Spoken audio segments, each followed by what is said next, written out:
This will be Board of Selectmen meeting. This meeting is being broadcast on local cable TV and recorded for rebroadcast on local cable TV channels and on the internet. First item is a public hearing related to an amendment to the personnel policy. I'd like to open the public hearing. Okay. Aye. The proposed changes are some minor changes to the town's email and internet use policy. We won't read the entire amendment. And there was also a new amendment guidelines prepared by the Mass Commission Against Discrimination, Pregnant Workers Fairness Act issued by the Mass Commission Against Discrimination on January 23rd of 2018. And is there anyone in the audience who would like to comment on these two items? Mr. Chairman, if I don't see anybody, I would actually make a motion to close the public hearing. All in favor? Aye. So, I'm hearing no comments on the proposed amendments to the personnel policy. Do we have a motion to excuse me? More discussion? Yeah. You want to make a motion? And So do we make a motion to discuss it? So I move. Approve it. Public hearing, public comment, discussion. Whatever you want to do, Joe. Discuss it.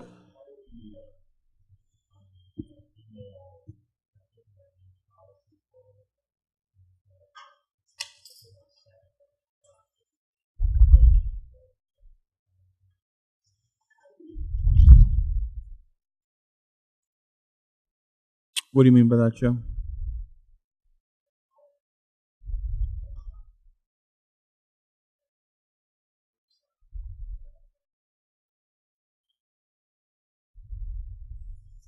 And this I got policy you. says they need to have a approval to do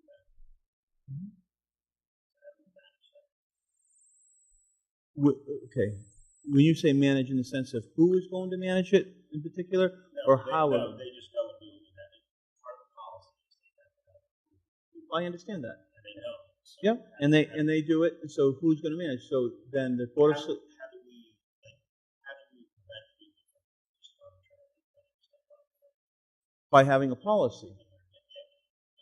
But And so he's I saying understand. I know. I know. That's what I'm trying. That's what I said. Who is going to manage it? That's what I asked earlier. So we have a policy, which prevents that from happening. So then, if we go on for a year and a half, if nobody checks is on Twitter, or it could be, I understand, or it could be brought to our attention the next day. So it would be the Board of Selectmen or our town manager who is going to be. Right, so we're aware of it. So how do we, maybe manage is a bad word, how do we enforce it? Then the town manager and or the selectman would have to send out a letter to that particular board or committee or that individual and say that we have a policy and this is not in conjunction with that policy, so it has to be cease and desist until that then is approved, because you are putting something out on social media under a town committee, and that's not permitted without approval first. Right? Something like that. Right?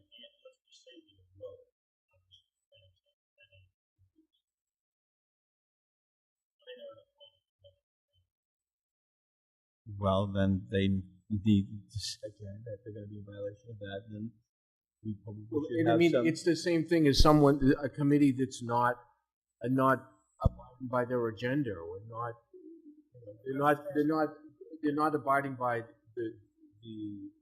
So basically, you're asking where the teeth is. It's ridiculous. It's ridiculous to have a policy unless we're going to enforce it. And how are we going to? And it's going to happen. So I think then we need to add to that the Board of Selectmen. Then there'll be some type of sanction. It could lead to being taken off.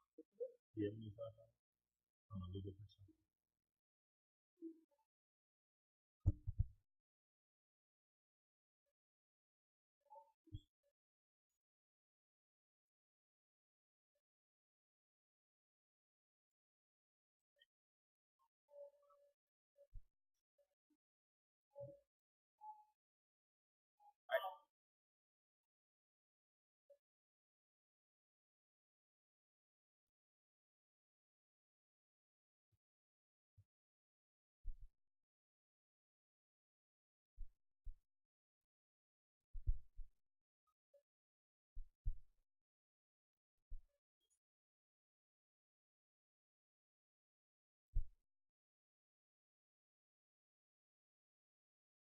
Okay, so it's an elected board that, hypothetically, the planning board of health, the assessors, and they set up an individual of the planning board sets up the West Newbury Planning Board.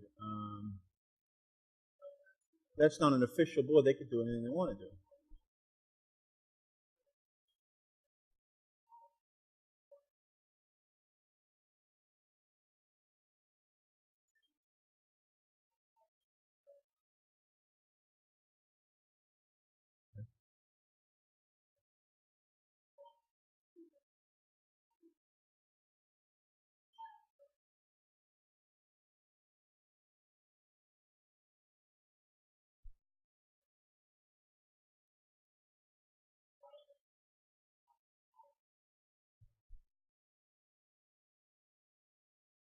Discipline?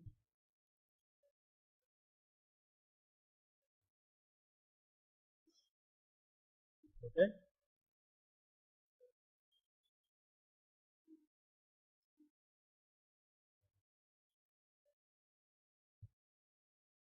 Second.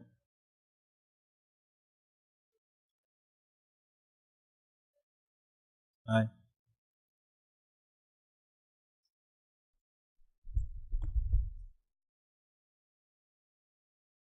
Next item, Chief Reed would like to recognize Officer General Yao.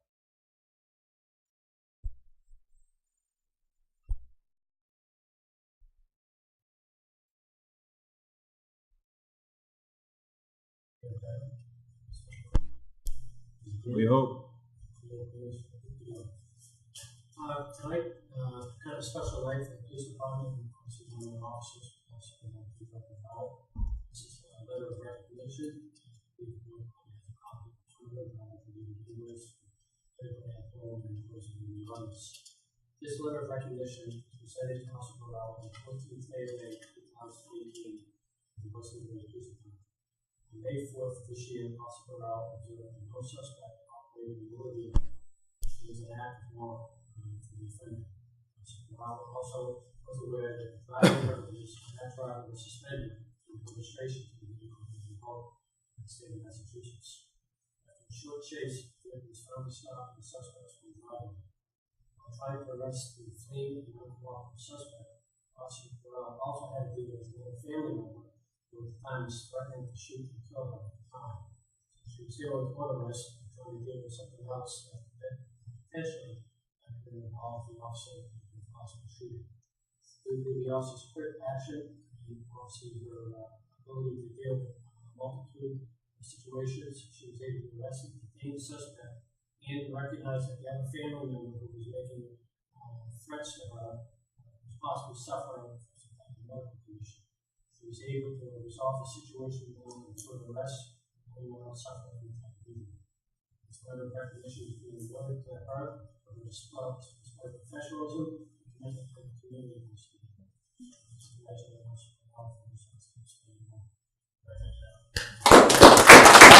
Thank you very much.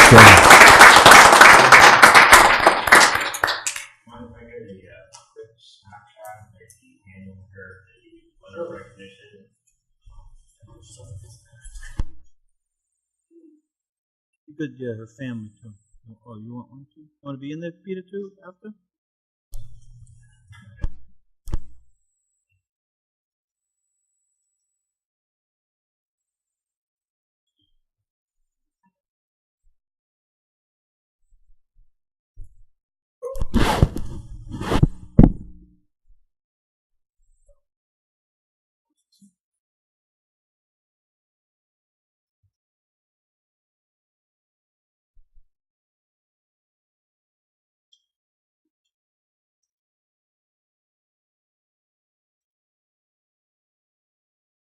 Our next item is a request use of the roads for a half marathon on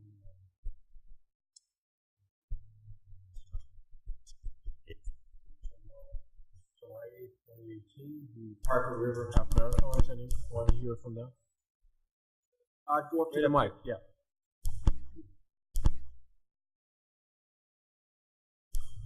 This is give the name so that, give us your name. My name is Rich Morel, and I organize the Park River Fund. So we had the race last year, and we'd like to organize it again this year. As you mentioned, it's scheduled for July 8th. It starts and finishes at Selectmen High School in Byfield.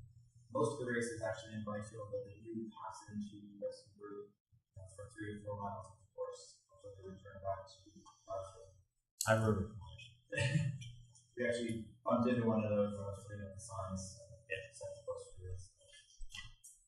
Everything is essentially the same as last year, the same police details, same schedule of time, same number of runners and so forth.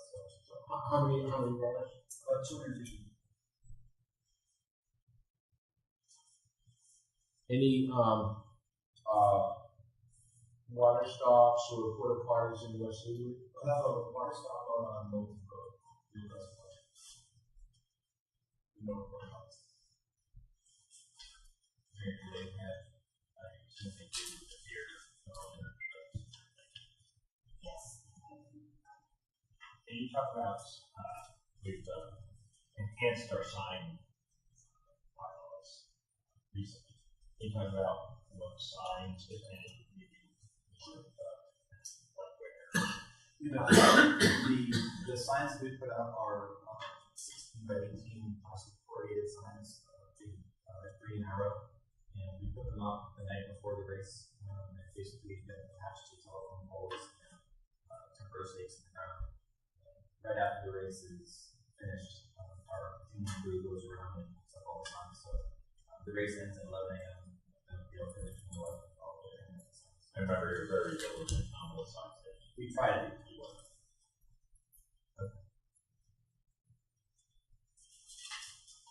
Any questions? This is for-profit organization? It is, yeah. What do we ask for money? What do we ask for that? They gave a donation to the bicentennial.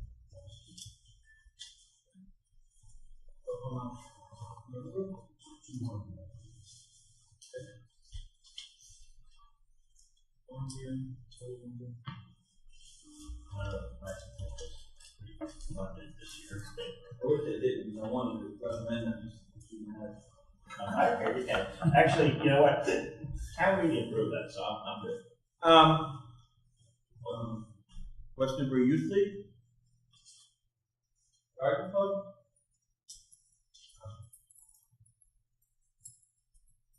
Who's in more need for projects right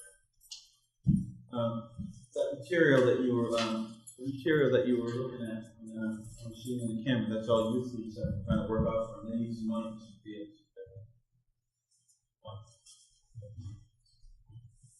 So I make a motion that we would approve this application, stipulation that they would make a donation to the West Newbury Youth League of $200.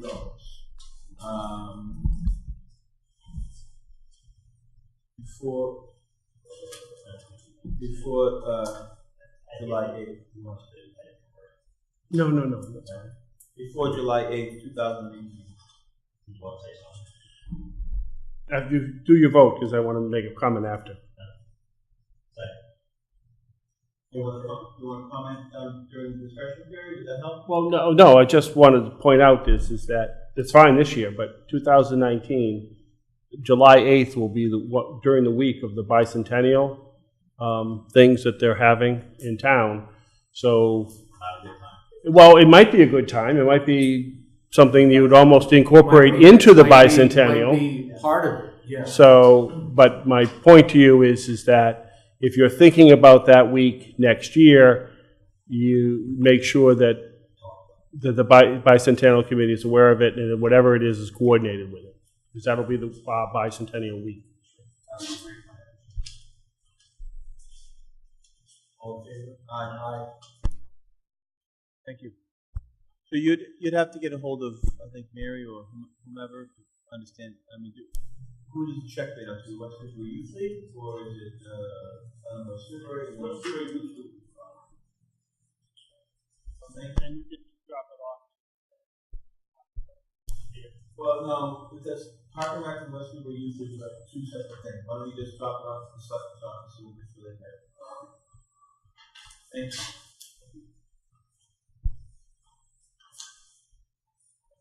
next item on the agenda is also another road race. This one's scheduled for November 11th, 2018, the local sports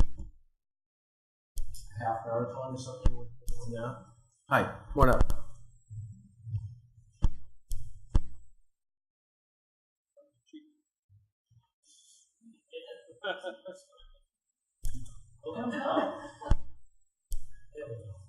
One seat over. I'm Arlen Chaffee with Local Sports, and we have a special event for an application in for the Riverside Half Marathon. This would be the fourth year that we've run it out of Newbury. It's the first year coming in West Newbury. You may remember us from the All Women and One Lucky Guy. Oh, yeah, he's the lucky guy over there. My running days are behind me. I always think I'm a lucky guy. So yeah, we did that for, let's see, 2011, 12, 13, started over at the Newbury High School, deep into West Newbury. And we took a hiatus in 2014. Basically, all of them were now we started that and getting running.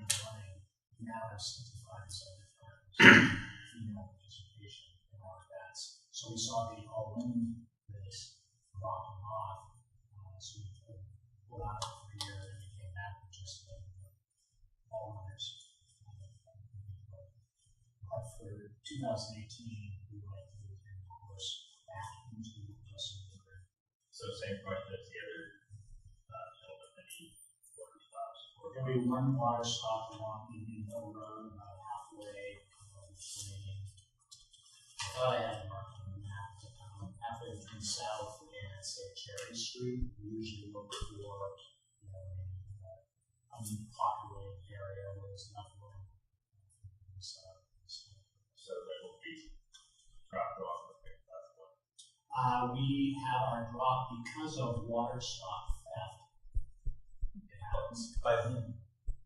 I'd like to know. But More because- vandals, probably, then. Yeah, well, we have folding tables and water and cups and rakes, etc. Pocket trash barrels. We drop it off about 15 minutes before the water stop. Crew volunteers. Okay. And we picked up immediately after. Absolutely. So the other thing is, I'm sure you're probably aware of this, the bridge that is going to West Newbury and Newburyport, the Turbo Bridge, Street, and Her Spring Road is being closed to traffic. And still is open for pedestrian and bicycles for probably a period of time. But theoretically, it's possible that it could be under construction. I doubt it, but it's possible. So you're talking Middle Street Goes back into Hale. Well, Yeah, well, Plummer Street, and then. we're on Mitchell Town line, basically. Exactly. Yep. And so make sure, and it's certainly okay, it's okay, but the footing even now is kind of uneven, so. I'm okay if you're using those roads, you just might want to double check to see the report if they have any plans to do construction. Happen that soon. No, it'd be cool if it did. Their insurance too. You're planning on submitting insurance when you get closer to the race, correct? So we'll just have that. So you applied for this race on March 26th, based on November 11th, right? So when will the insurance be? We typically order 6 to 8 weeks before the event. We just wait till we see who all parties are and order our insurance all at the same time. Same question, how many runners, all of you would use? 1,500.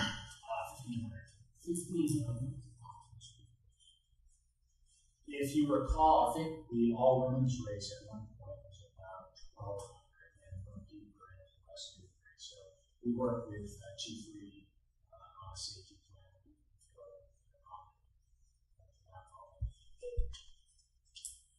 why was, it seems like, it seems like we're getting more and more applications for road races in West Newbury. Is it because that road races are increasing in that Yes. respect? Yes. Or, or is West Newbury an attractive place to have a road race? See a place you used to run on like Central Bills, a lot of high traffic, Low traffic.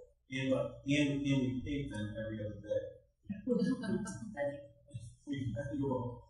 No, don't take me, thanks to tax. Both of those. Everybody's a race director, it would seem these days. Okay. This So is we never had them once in a while, but now it seems to be. Now, I'm gonna ask a question, since it's a for-profit organization. Yes, we are. But let me explain a little bit about how we operate. With the Alderman and Ronald Guide race between 2011 and 2015, we contributed nearly $10,000 to the Kentucky Athletic Association, which is the booster.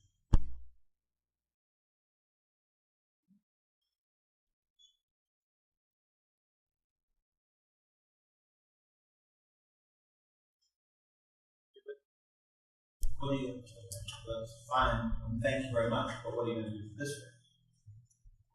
That's what I'm concerned about. Yeah. Thank you for doing that. We're happy to make a contribution to you. And what is it general? How, or it depends on how many runners. It really does, but we are generous.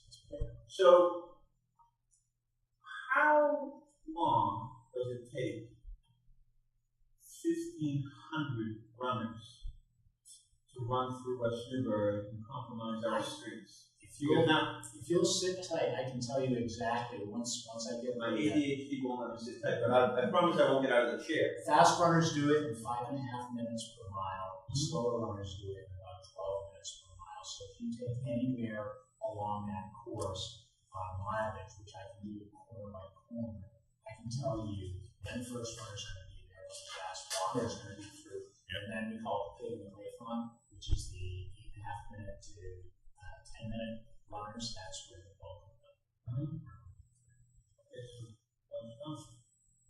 So how long and are you going to be compromising? Are the streets going to have to be closed for 1,500 runners? How spread out are they? By the time Obviously, the fast ones and then the ones that run like me are going to be different. They don't even reach West Newbury until mile 3. So at that point, It's like 5.5 miles. uh, A little past mile 3. 3.5. They enter Butcher Hill. Okay. And they go down South Street, Indian Hill, Middle, and then exit back down the hill. So the fastest person is going to be at mile 3 in like 16 minutes. It's 9 o'clock. Well, actually, I put a time on here. Approximately 5 miles from West Newbury. The impact time is 9:20 a.m. to 10:20 a.m. So And those streets would need to be closed up. Yeah, but they're spread out. Yeah, there's a lot.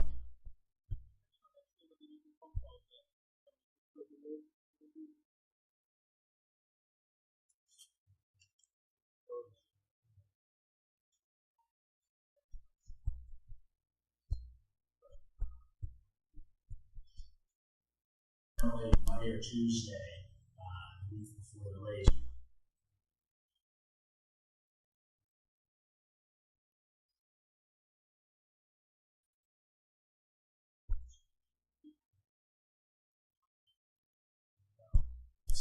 So it's basically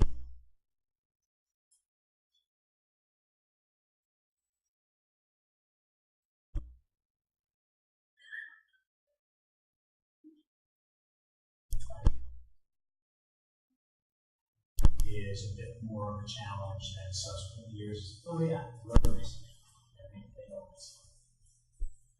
And then you'll have somebody following up at the end immediately, in case people, water bottles, cups, and stuff. Yeah, we do a complete sweep of the course.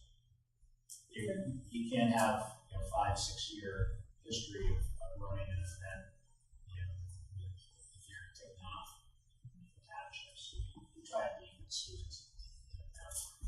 thanks for coming in early.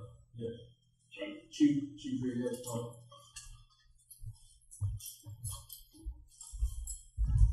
Not that, a plug, but I guess I'll plug him, and obviously, local sports. I've worked with him long before I became war chief in Hampshire.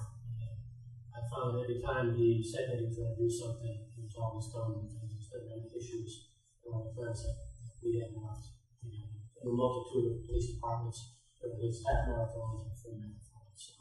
So if he says he's going to do something, I've never found him not to follow through. Pick up signs or go to courses or safety stuff. So when he came down 16 weeks ago, that was typical Harlem, always coming early, which is always good. Kind of iron out the plan, talk about the roadways, safety plan. So I'm quite confident in talking about that this year. Whatever promises he makes to town, I'm sure he'll follow through. Okay. There's a motion to approve the Level Sports November 11 programs. Stipulations that, yeah, and yeah, there's certificate of insurance is no later than 6 weeks out. And then I would like the record of the donation.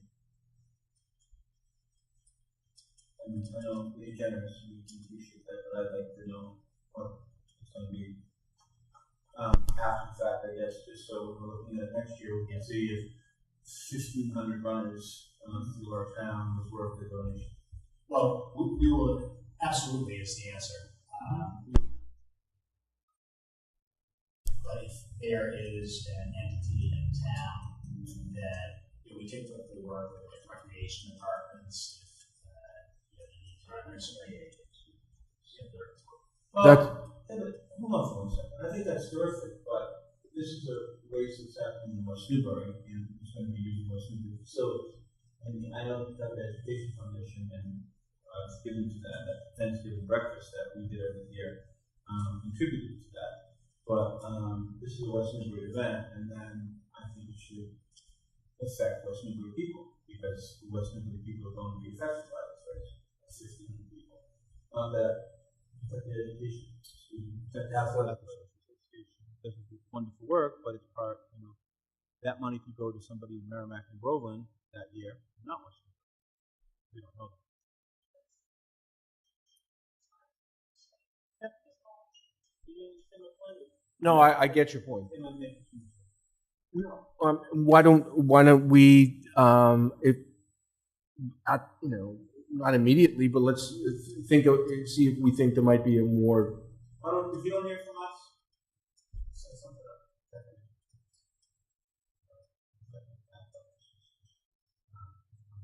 Maybe we can find cause students or something. The library, maybe they need a program that needs to be funded. The library, not the school program, something like that. Or the chief can come up with something that we can do with the school. Thank you. Thank you very much. Okay. So all in favor? Aye. Aye.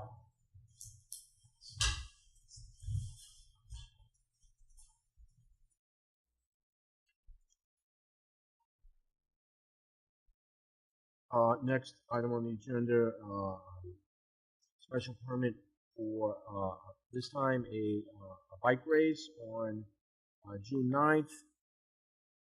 The Alzheimer's Association is sponsoring this race.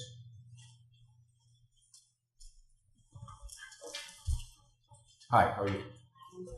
Good. I'm Charlene from the Alzheimer's Association. What are you going to? No, I'm sorry. I was just on the phone.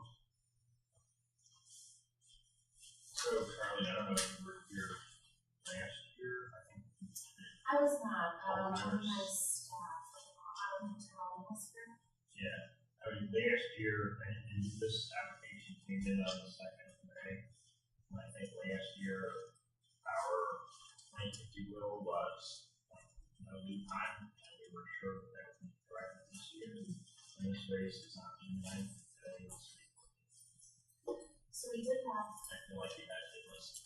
well, I am aware of that. I just started working at the Alzheimer's Association, so I do apologize if that's not communicated to me. We did hire a new staff person who told us that these permits will file in January. I discovered on April 23rd that they were in fact not filed. At which point I put the following and she please understand what the process was and how to get this filed.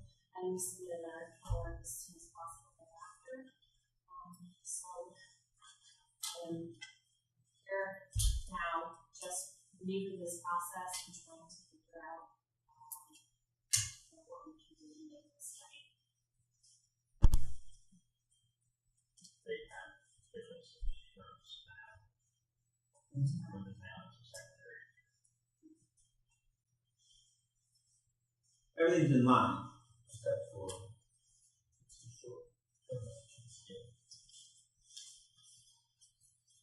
And you talk about, are you requesting to put any signs anywhere? Well, we have two options, and we do need that the towns to direct us. We can put up each space signage, and then move them up with riders pass through, or we do use a biodegradable chalk on the pavement if that is allowed.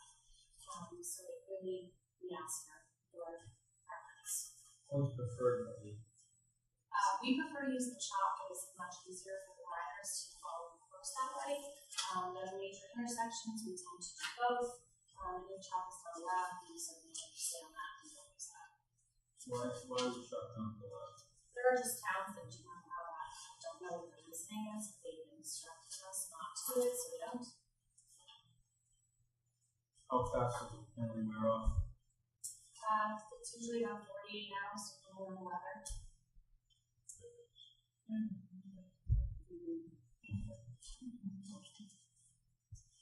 So I looked at the course, this course doesn't go over the bridge, right? So,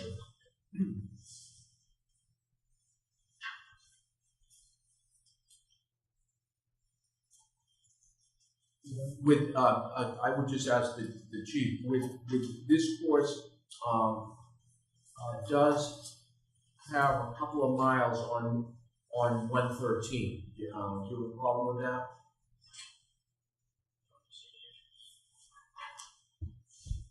Okay.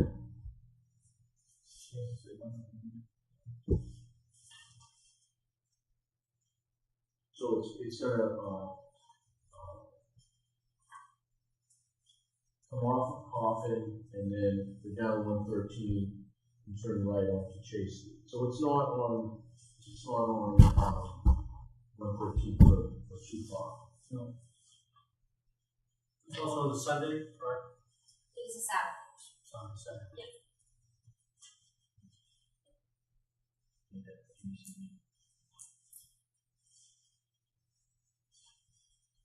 Yeah. How long do you plan to be employed with the Alzheimer's Association? Hopefully for a long time. I've never enjoyed this stuff. It's very rewarding. There has to be a folder somewhere. There has to be a folder somewhere in some office. Because obviously this is probably a pretty big fundraiser for you guys. Yeah. How much? 7,000. Wow. So there has to be a pretty good size folder.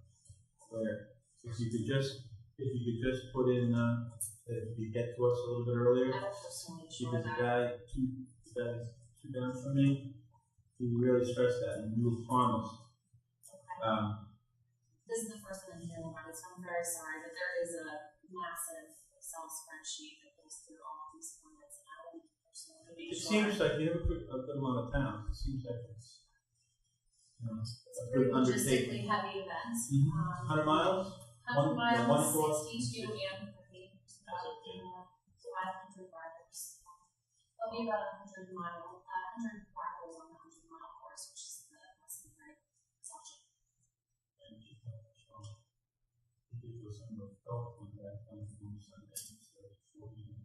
Yeah. So we're guessing that riders will be through between 8 and 10 at the latest. And there's no water stuff. You don't do water Not stuff. at this time, no. Make a motion to approve. Second. Discussion. All in favor? Aye.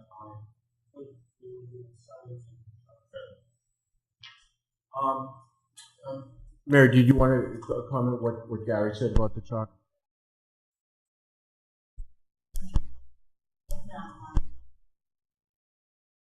For what reason?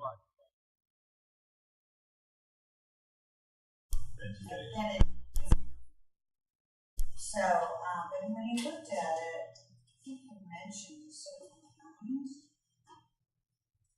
Was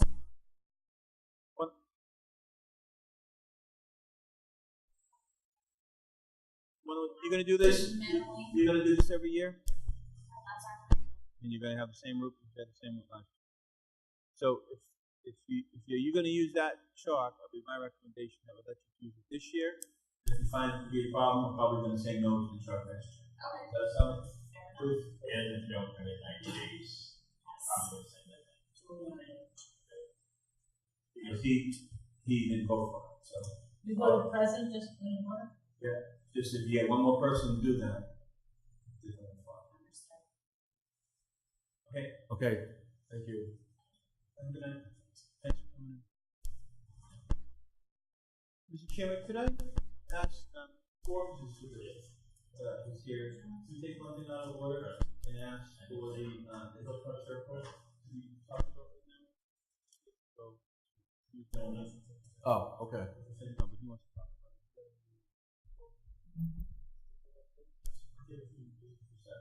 it. Sure, if it's short, yeah.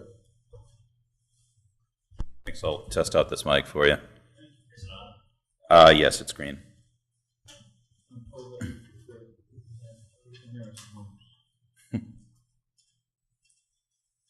Okay, one start for? Yeah, good evening, gentlemen. Forbes Dury, 15 Hilltop Circle. I am requesting that the Board of Selectmen consider some temporary street-side parking regulations in the area from Crescent, where Crescent Street intersects Hilltop Circle, up to the entrance of Hilltop Circle proper, during the period at which the construction equipment will be taking material up to and removing material from the Break Hill Water Tower. And just to interject that period, superintendent of water, yes, he was estimating somewhere between a year and a half to 2 years. Just doesn't point. That's wow. His words were, until the project is completed. He expects the project to be completed in 1.5 years. Funny, because I thought it was a matter of months when we were initially. That's a separate issue. He started now, right? It's operating. Their trucks. Yeah. Really? Just it? Well, sorry, that's not why I'm here. That's a surprise. Okay, so I think I'll have to accept. So I think these are very legitimate concerns. I think it biases by going up there and seeing the narrowness of the street and what's actually really going on up there. I would actually like to see a whole construction plan, exactly what's going to happen up in that neighborhood. The trucks, offloading, onloading, are they going to go into the site and offload, load? How are they going to be turning around in there? This is a serious undertaking in a very small, confined space. Once they go into the site, that's where they do whatever they do with the loads. They clear cut it like 100-foot line, and then they turn around and come out. Well, I mean, I looked at it too. It's wet. Yeah, well, yeah, I saw the clear cutting, and so the truck goes up to the gate. Yes, they have.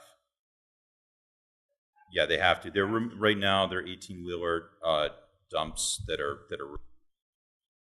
at this point. That's at least what I.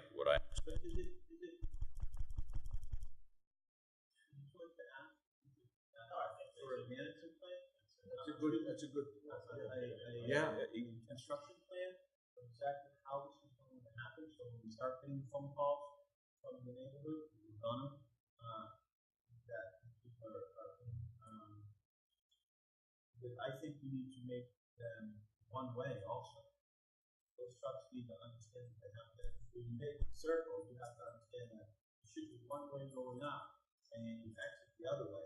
Cars should not even be coming down that way, other than parking, because you're gonna get trucks coming down this way, cars coming this way, it's gonna be. I think the neighborhood would appreciate that and make not. a circle one way. One way, temporary one way. Not to be ungrateful, but during the course of this project, I would point out to the selectmen that there have been discrepancies between what has been told to the neighborhood and what has actually occurred. For instance, this is an issue the planning board is well aware of, the cutting width that was described to the neighborhood, and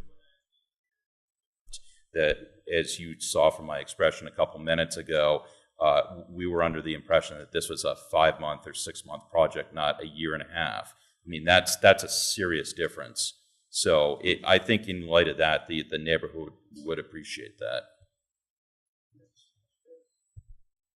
And is there, would it be appropriate, or too far down the line, to ask for bonds and stuff? I see that whole neighborhood and the curbing and the pavement, people's grasses getting ruined.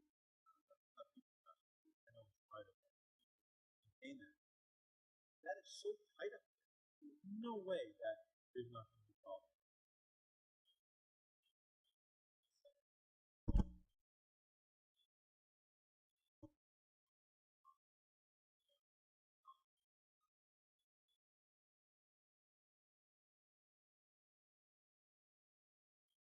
But is it appropriate to have a bond?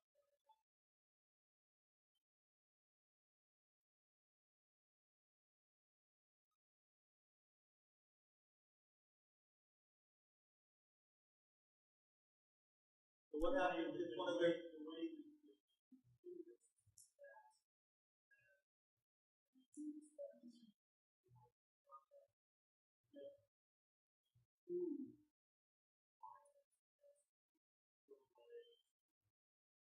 right away?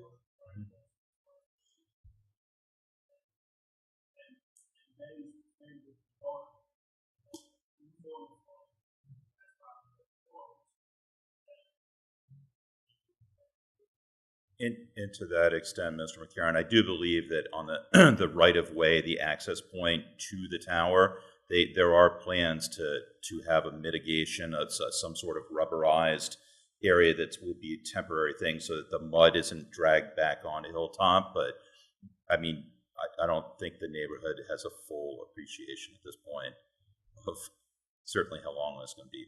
But I just came to ask about parking because it's a densely populated residential neighborhood that's tight, and I see that there are going to be impingement issues for those trucks trying to navigate that corner. So we we're in charge of the streets.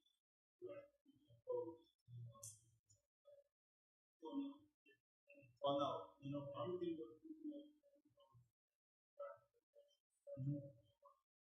was in temporary one ways during construction. Now, okay, I'd like to have it all packaged into one. I'd like to see what the construction plan is going to be, what the proposal. I think they have 7 to 6 Monday through Saturday. They're going to be allowed to work, so that means trucks are going to be able to go up there. 7 to 7 Saturdays. But I'd like to get a whole handle on that before it starts. Who does? I understand, but I want a part of the whole package. So when we present this, that the neighborhood knows exactly what's going to happen up there. Yeah, I mean, we should, When it's before we gonna do the parking thing, we should know what the whole plan. The whole plan. You know, how many trucks do they anticipate going up there at any given time? So does that construction thing say they're going to be working from 7 to 5, okay? So does that mean that trucks can start going up there at 4:30 and line up there? And because the quote-unquote construction doesn't start until 7 o'clock, and you have all these trucks barreling up there at 4:30? Like what? Well, they could go through the neighborhood and go up into the site. You know, this is what we've had this problem. Issue before. We've had this issue before. We're a small town with part-time departments, and I think we should get ahead of this before we start getting phone calls from people. And I'm not saying those phone calls being negative to those people, being justifiable phone calls, and then we just throw our hands up and we say, I don't know. This is an opportunity that we can stay ahead of it. Just the same thing we can stay ahead of behind the Legion.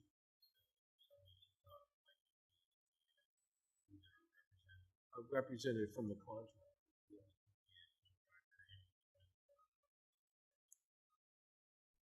What they post. Have them come in here. Yeah.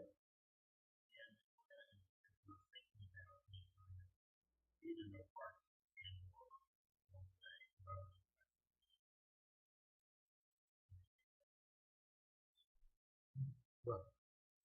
But let's find out what's going to happen before we make any decisions. Yes. They essentially say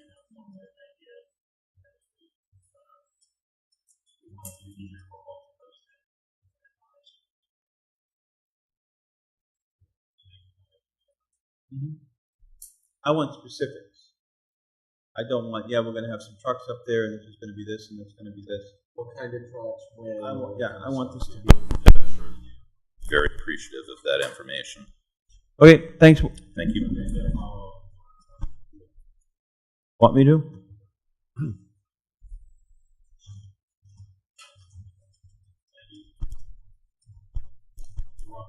Thanks.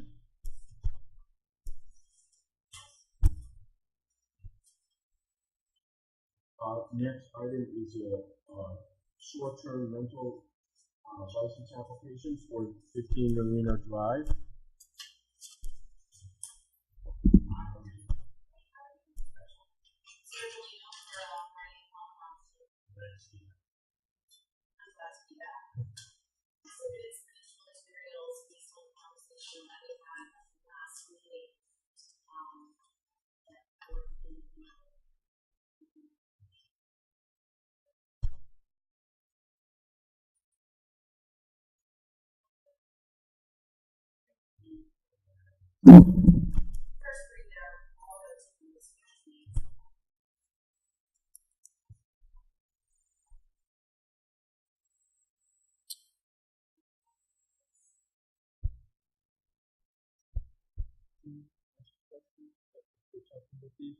So I take it that there's only one pink room, one blue room, one panda room, and one safari room?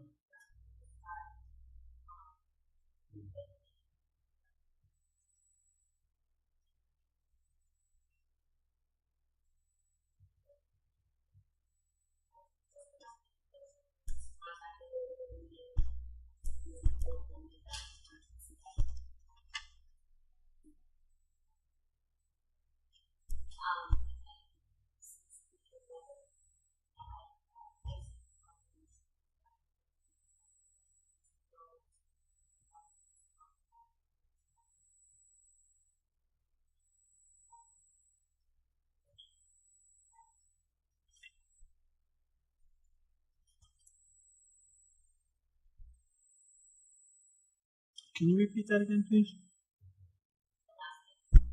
Please. Yep.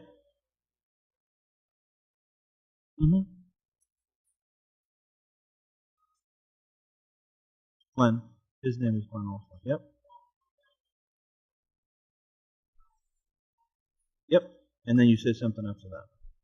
I thought. Okay, maybe not. I don't think so. I don't think she did. No. Okay. And now, under this application, with the certified of occupancy, it is what you just said. However, time by law, by completing the application, applicants will be confirming a certificate of occupancy for the property is on file. What does that mean?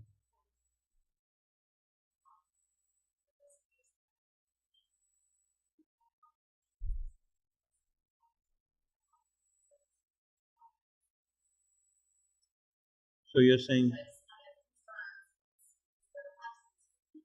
Mhm.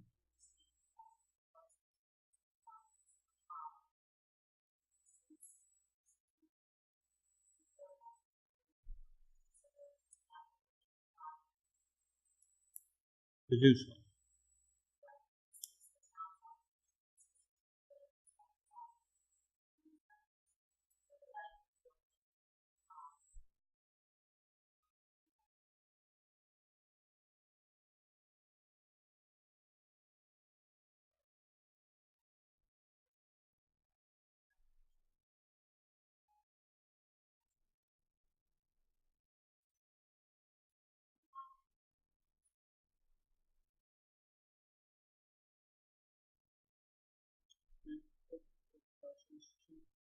Would it be unreasonable to ask, since you don't have it on file, to ask the building inspector to do an inspection, give a certificate of occupancy permit, since you don't have it on file, and have the record of it?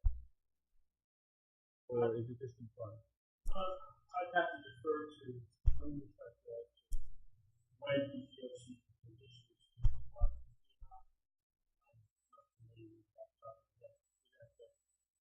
You know, I know that there's a process involved in it. I don't know if we can recreate that process. Thank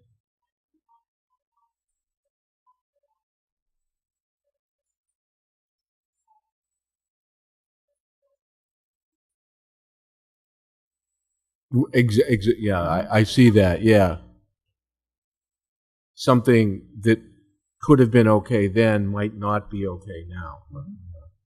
Like the, with the,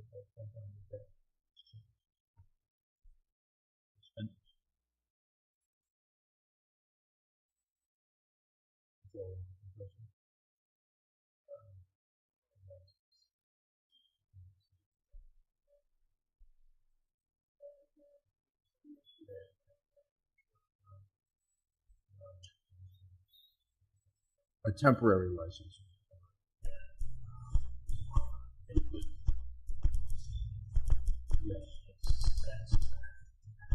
Expired. I would say it's hard to October. Something like that. Something like that, yes.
Sure.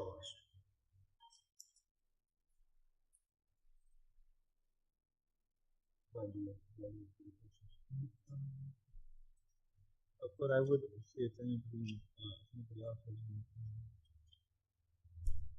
in the audience has anything they would want to say. I would ask that.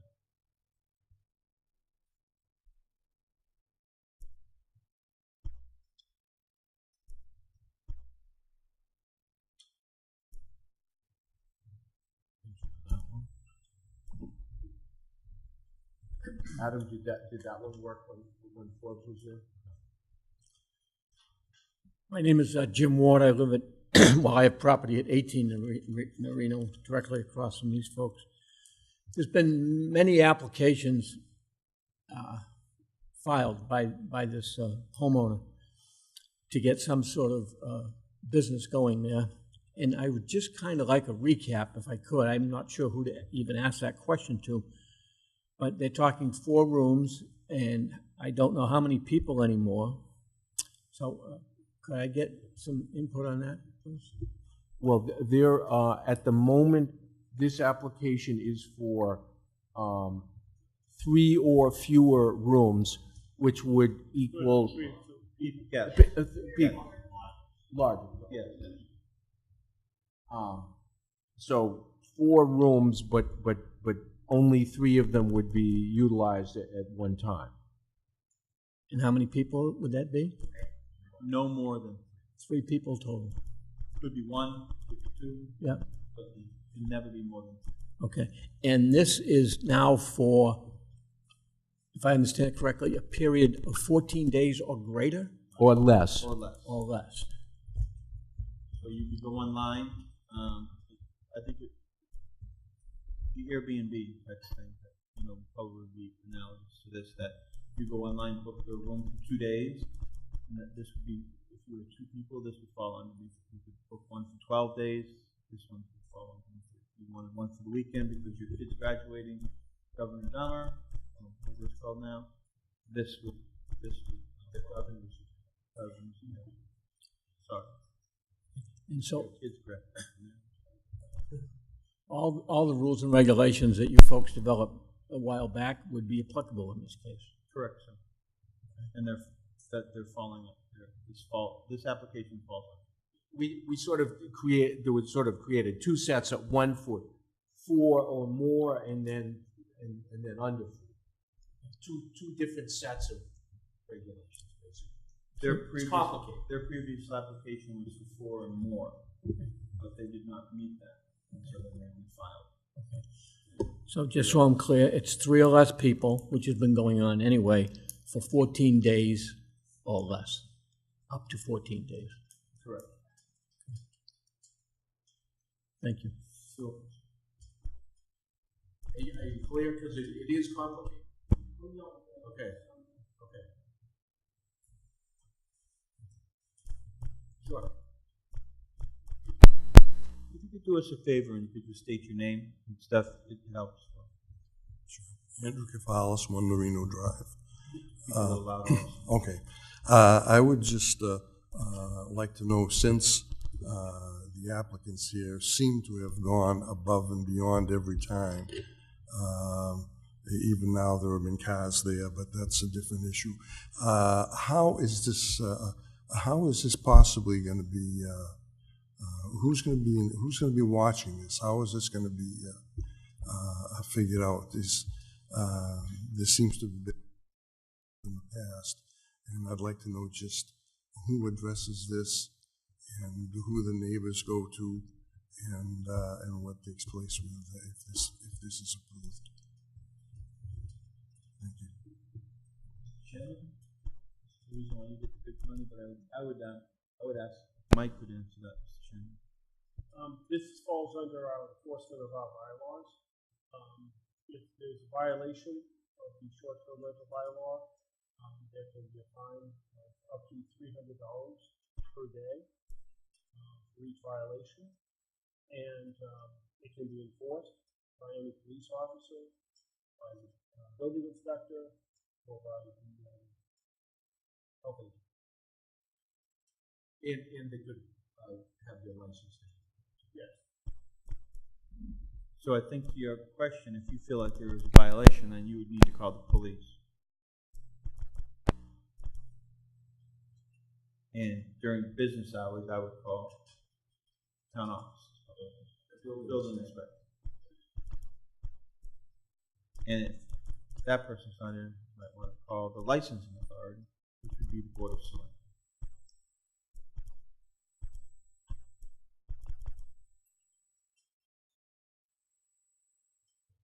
Any further questions? Mr. Chairman, I would make a motion that we take this under advisement.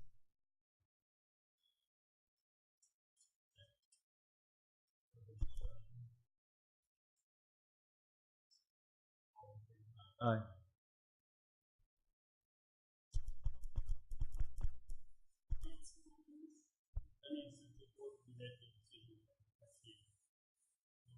Information that you've given them.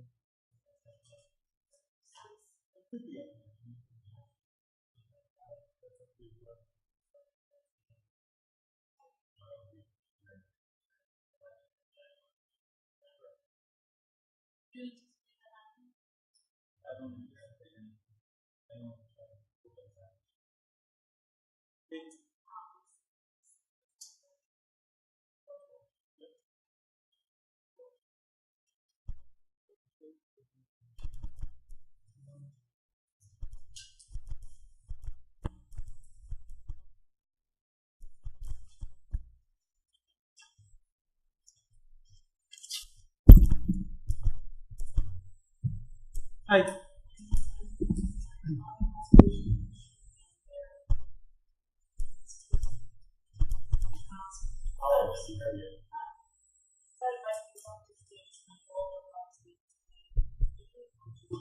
No, I'd like to, so, tell me, there's a couple of acronyms, so that we just sort of know what's, yeah.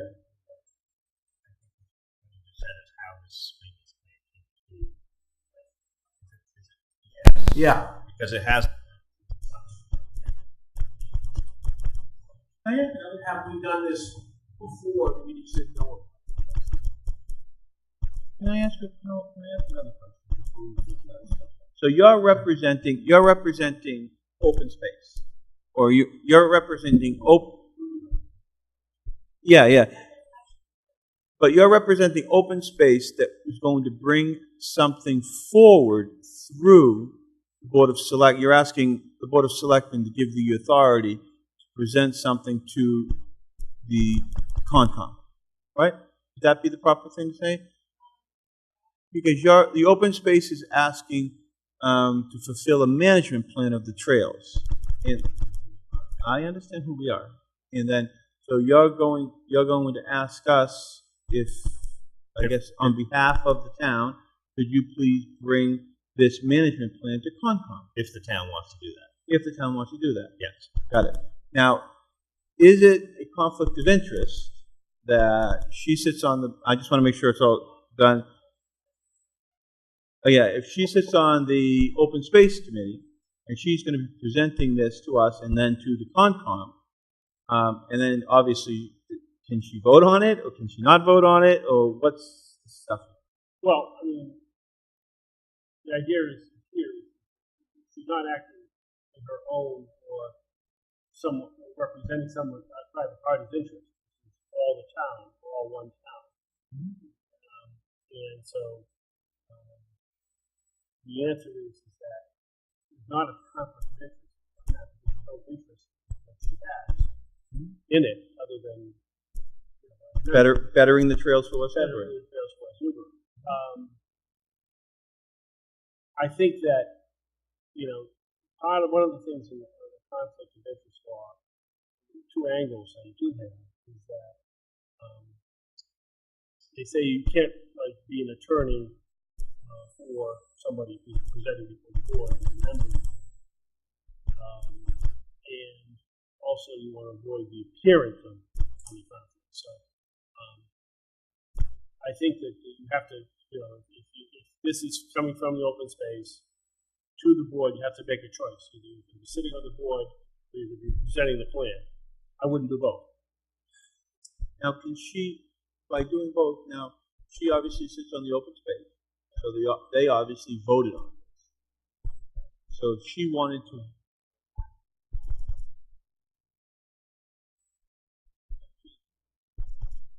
did that answer the question? Oh, that's my point. Still, you just don't want to have both on both sides of the table. Well, she can't vote. She can't. So that is the question. Well, but she should present it. I guess you see my point? She should not be presenting to her own. She should not present this like she's presenting it to us tonight at the Concom. She should ask somebody else from Open Space to present the night that she's going to be sitting on the Concom. And maybe for full disclosure at that meeting, say, hey, I'm an adjunct member of Open Space and whatever. But there's no. I know. I just want to make sure that so the answer is do it smoothly. People aren't yapping. That's it. Let's go. So just tell us the whole. Yeah. Tell us the story.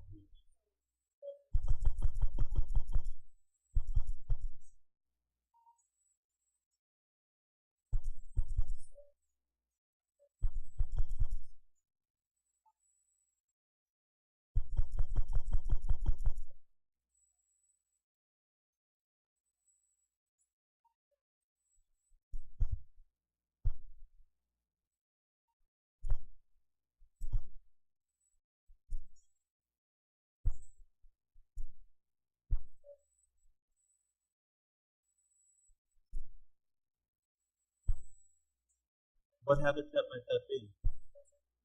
What are we protecting?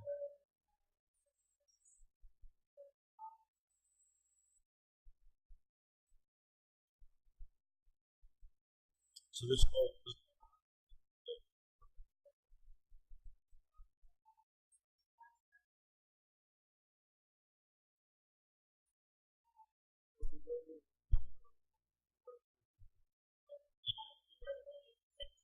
because of the habitat one, not the wetlands. Well, that's the question.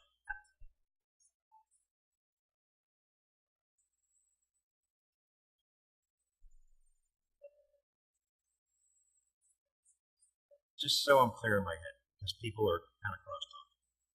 Has anybody come into the Conservation Commission in the past?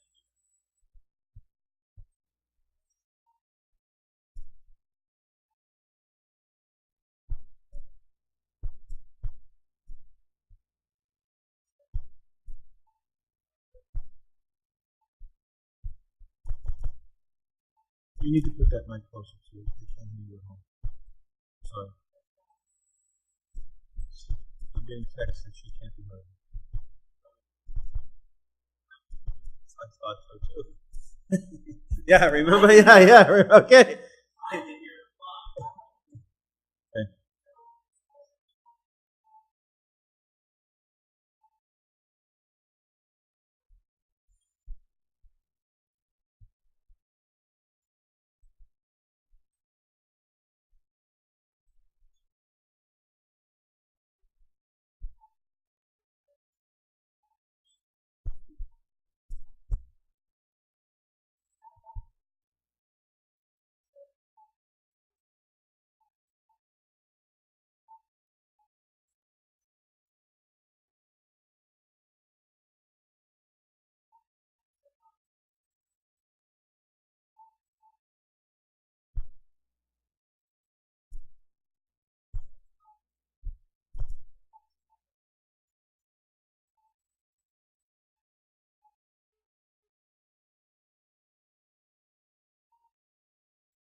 Okay.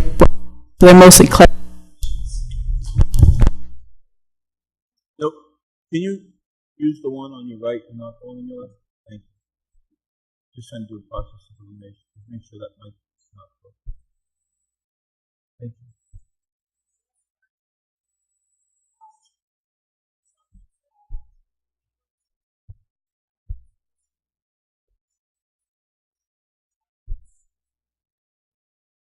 One-stop shopping. So tell me the order of things. So the application to the Commonwealth is that after the West Newbury Concom is happy with things, or is it, or how does that work?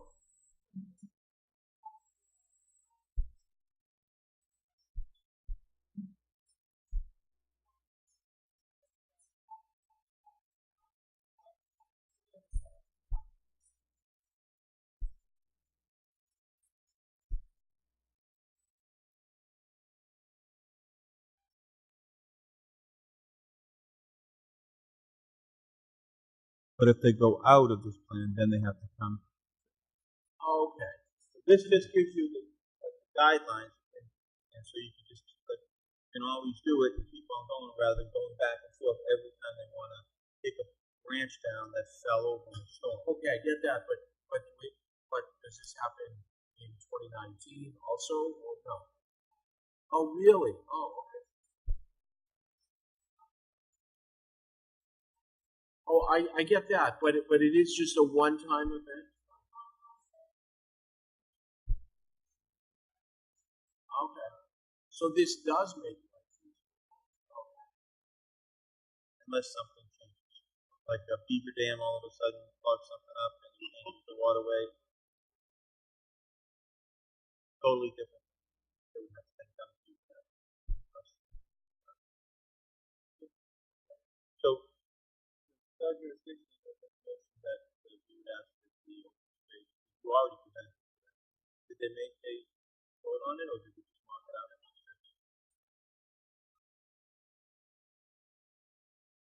Now, are they going to do that for next week? Oh, you're on the.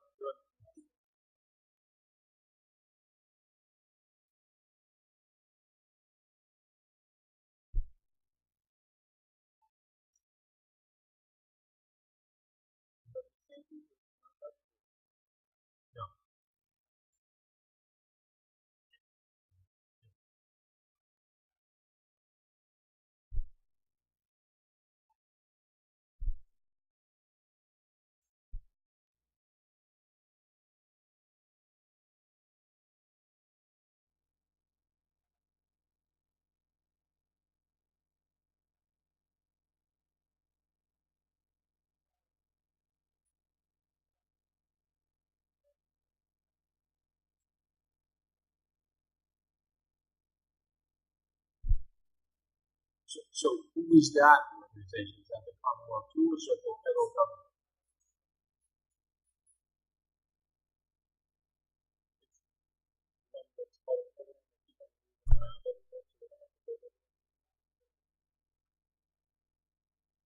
So that would be, Okay. Nests or something.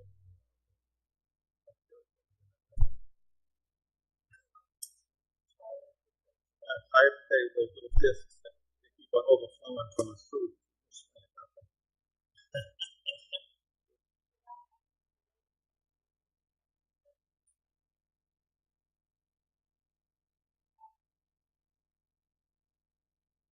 So, well, Is it? Could it be the opposite? Instead of that, they would say, "Yeah, we'll give you this." Instead, no, we open a can of worms that we don't want you to do anything anywhere near the river.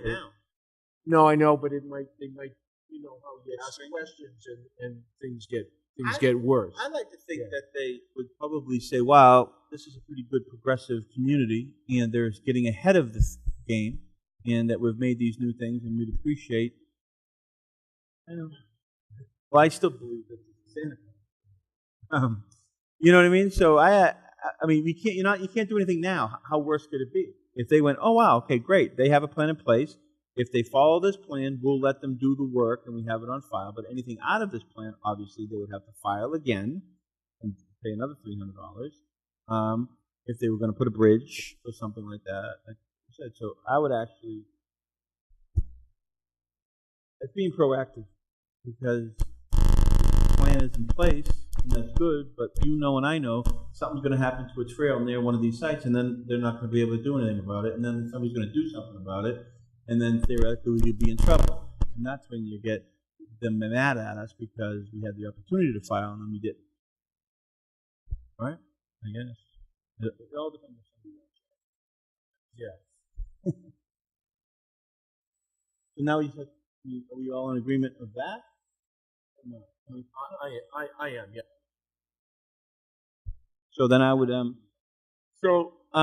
would it be appropriate that we have money out of our professional to technical account that we could pay it out of there? It's only $300, and if we don't, it's at the end of the year. We probably do. We could ask for a reserve fund transfer, but I don't think. I'm just.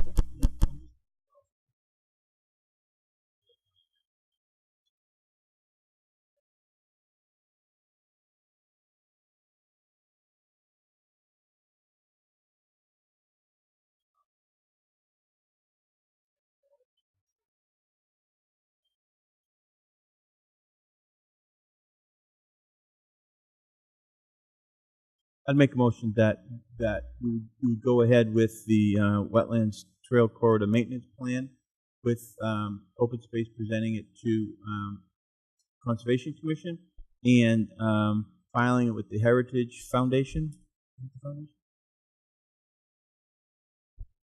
Yep. In that money coming from the selectmen's professional and technical account. And then you would obviously do all the work.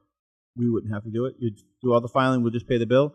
And if you could then please send both copies, the finished ones that were voted on, to Mary in our selectmen's office so she can keep it on file. And then one to open space. Is open space the only one that kind of does the trail? John Bogart, who's part of the trails, right? So obviously, yeah. I mean, but I would make everybody aware of this. Yeah. But I mean, send it to them so they could have it for their own. No one, the whole idea is no one's got to be cutting away at stuff without having been versed in this. So I made a motion. For the discussion. Aye. Okay, thank you. One other quick note, because you have a long agenda. It was my idea through the cable advisory to try to get some local programming. I thought it would be a good idea. A quick little thing about just trails in West Newbury. Is there any?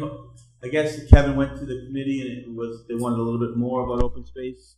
Is there any flavor of just like doing like a 10 or 15 minute thing for our programming with open space about just the trails? Hey, these are our trails and they're wonderful. And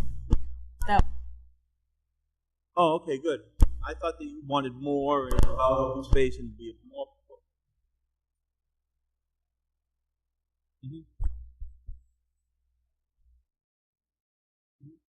Which we could do at a later date with, make it like a 20-minute piece, and then we could probably meld them together. But we just wanted something. Just a filler. Local programming. Yeah.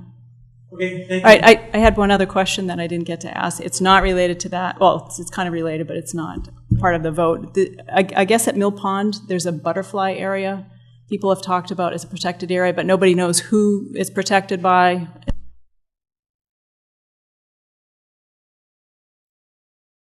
No. I think that's an arbitrary butterfly field that people say that is protected. But it's not really, no one's come to us, not that I've been a selectman, and said, hey, I think it's just kind of been, hey, our butterfly. Because it's been used like when we had some people up there doing donuts or whatever recently, and somebody said, hey, they went through the butterfly field. I think that's almost like saying, hey, they went up to the soccer field. You know what I mean by that? I think it's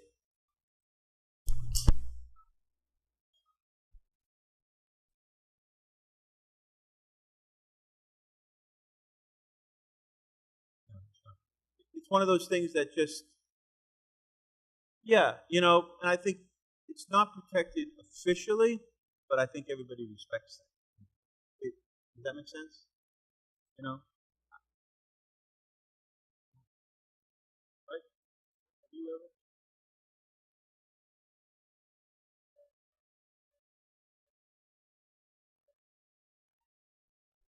Subject to cover under it, but it's not in it. And if it was protected, wouldn't it be under the CR? That it's already under the CR. No. But wouldn't it be like a addendum, or we come out and say, hey, this is it, and then we want super protection of the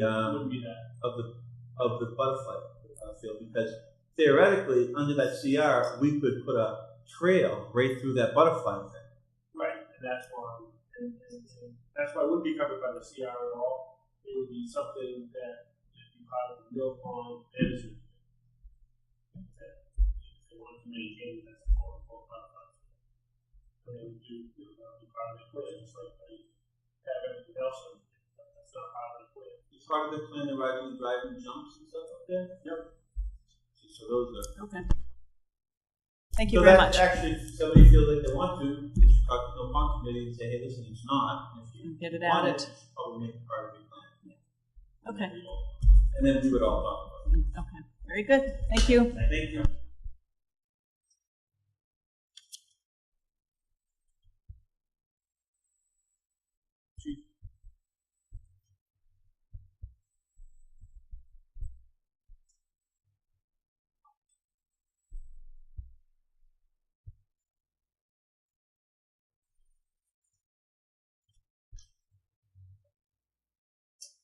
We got that.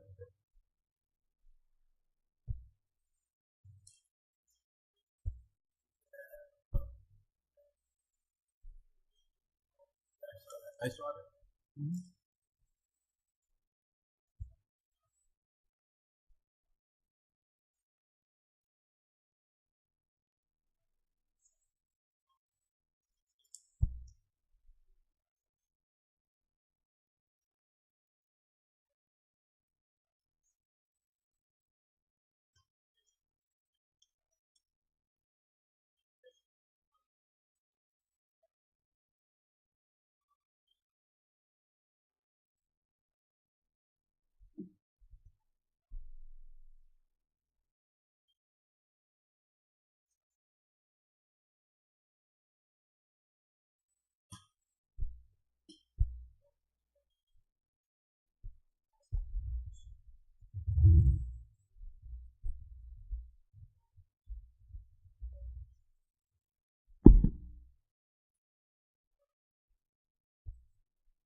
Want me to start from the beginning? Good, thank you. So anyways, this Wednesday and Thursday we'll have our assessment. There's obviously agencies from outside are coming to assess the work we've done since we became certified last year. Normally we would receive the award in the June conference, but because it's so late, we're going to be probably awarded in September. My goal is when that day comes, whatever the week is in September, I'll probably ask our town manager to kind of come along, just in case he doesn't know what it is, and kind of give him a chance to see what it is. And obviously, the board is more welcome to come as well. It's kind of a big fanfare down in Dover, Mass. But anyways, this my notifying the board is part of the process that it's coming this week. Thank you.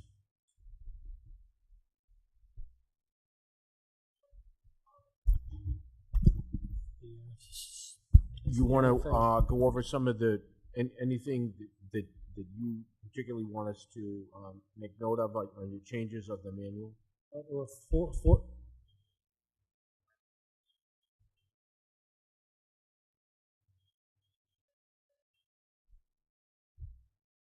I'm doing this because the rules or regulation manual that's guided by the Board of Selectmen is vastly outdated.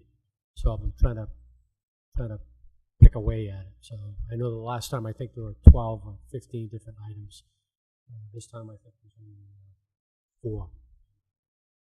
Yep, probably 60-70% through the manual.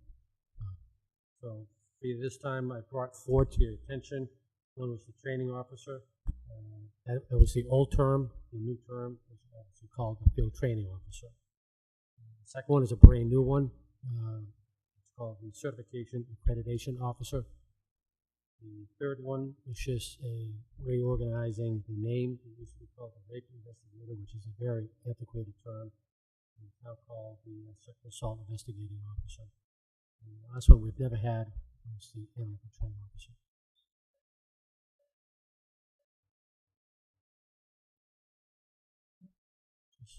I have it.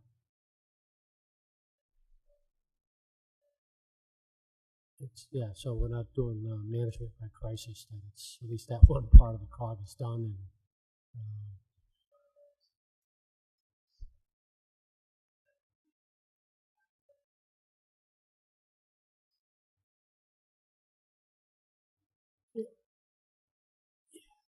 And I guess because it's a contract position, it's not really day to day. The animal control officer comes in usually once a week or every couple of weeks, does a report, and I'll tell him, hey, can you check pipe stave? Can you check this area? Can you receive some complaints? So there's not really truly any supervision because it's really on. No.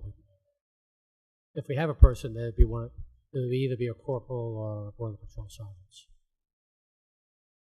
If we truly had our own 20-hour week or 37 and a half or 40 or whatever it happened to be, then that body would be obviously assigned to somebody.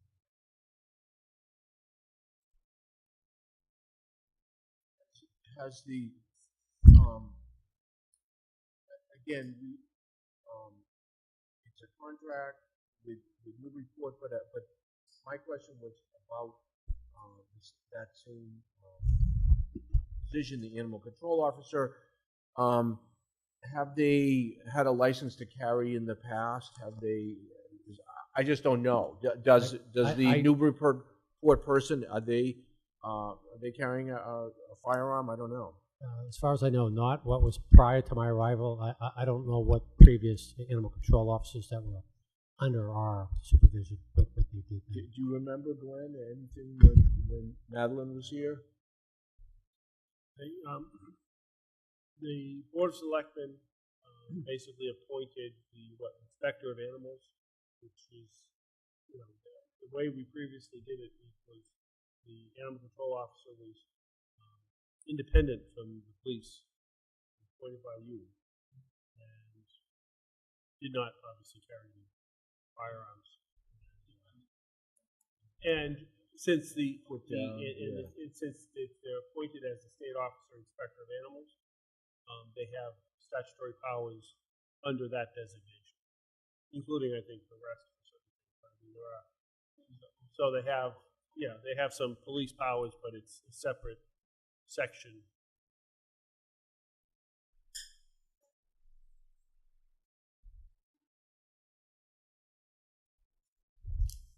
Okay.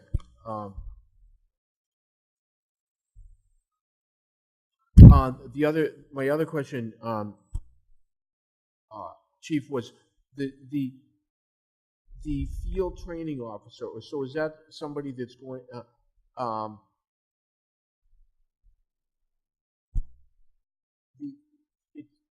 If you look at your new page under field training officer, the first sentence says, under the supervision of the patrol sergeant, the field training officer develops.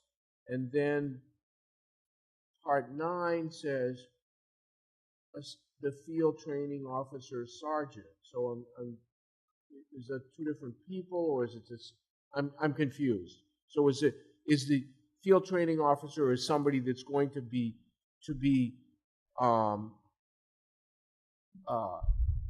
trained to be a trainer by the sergeant, or it is the sergeant? I guess I'm confused.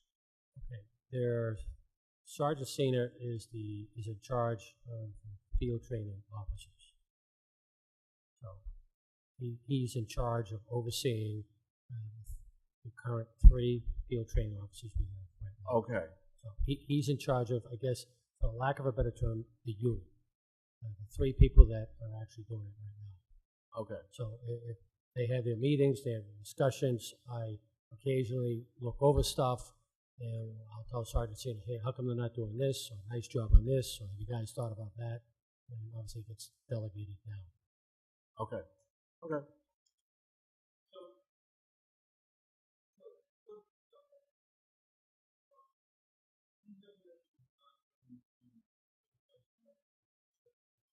No, we have, well,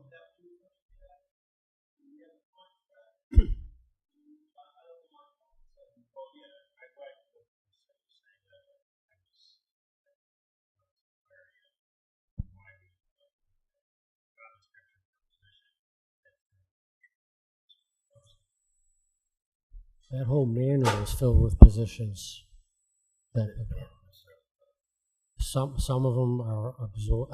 These go back to 1992. I think the chief's answer to that was we don't have to reinvent the wheel. right. If that contract fell apart, then we've got the job description, which we probably have the inspector of animals job description also. We have to. Well, it's state office. No, I'm sure it's close. I mean, personally, that whole rule manual. You're just trying to update the manual. Huh? You're just trying to update. No, I get what you're doing, yeah. Oh, I know you do, but to me, it's crazy the way the state does this. All this stuff should not be separate from our operating manual that we operate the police now. All this should be in one manual, not two separate manuals. To me, this is the craziest thing to have, to do this. It's the craziest thing. I mean, unfortunately, in New Hampshire, after being brainwashed for 32 years of doing things one way, it's hard to see another way of doing it. But all this stuff that's in here is all part of our operating manual. I mean, I don't have a problem coming in and telling what we're doing. It's all about transparency. It seems like a huge redundancy. I mean, we're not making any more positions. That manual is very antiquated. I'm just trying to update it. And a lot of stuff could probably just be thrown away because it's old terminology. Whatever the board likes. Okay. Anything else for the meeting? Nope. I don't think you got anybody else.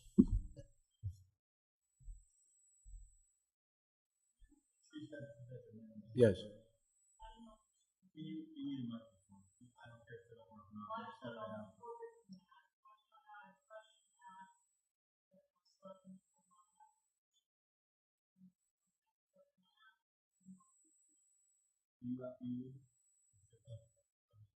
I don't know. Yeah, ask it now.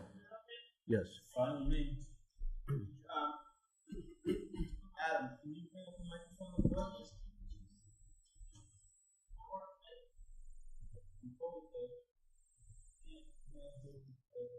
Thank you. She heard you in the background.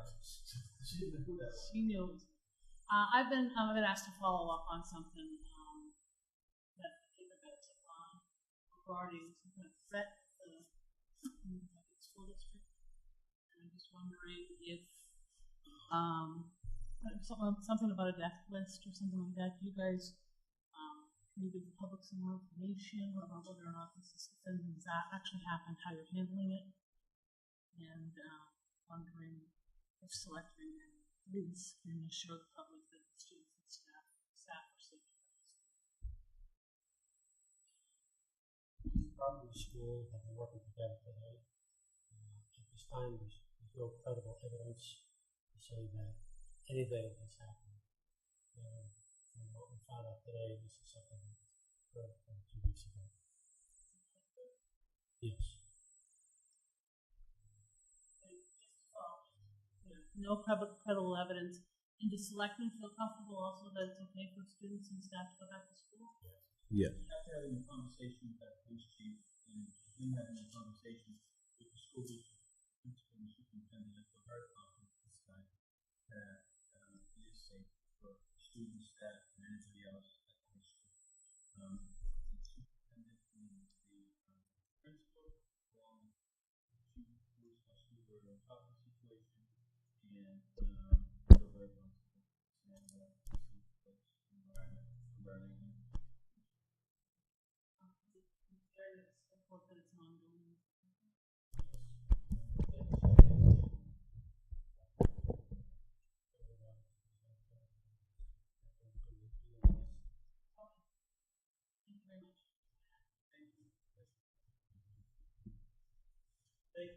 Thanks, Chief.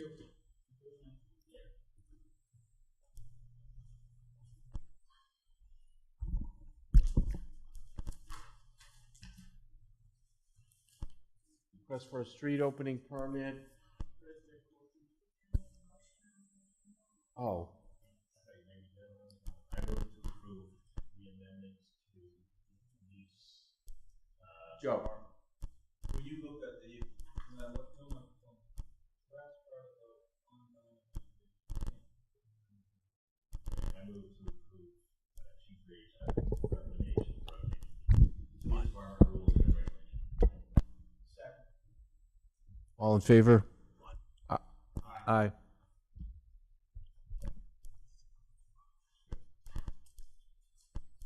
We request for a street opening permit, 4 Dole Place.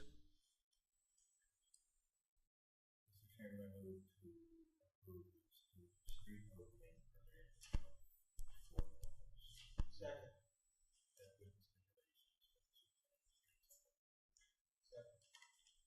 Further discussion? All in favor? Aye. Mary, do you have a special warrant, or can we send it? Okay. Okay. We have information from Meredith Stone, the chief assessor. The present balance in the overlay account, the tax overlay account, is $336,459. With the tax recap added to it for this year, that would be 135, 165, giving a grand total of $472,625. So this is the money for the state has changed the rules, and it's not, the tax overlay is not done with money set aside for individual years. This is for all the years, including this one and going backwards. But with their estimates, abatements that are owed and so forth, they feel that there would leave a balance of $401,593. So I guess they would be looking for recommendation if we feel that some of that should be turned back. I'd certainly be in favor of that.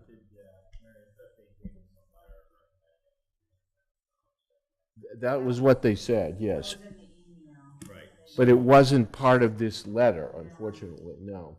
So I would move that the Board of Selectmen recommend to the Board of Assessors the release of $300,000 from their overlay account. Second. Discussion. That would be going into free cash.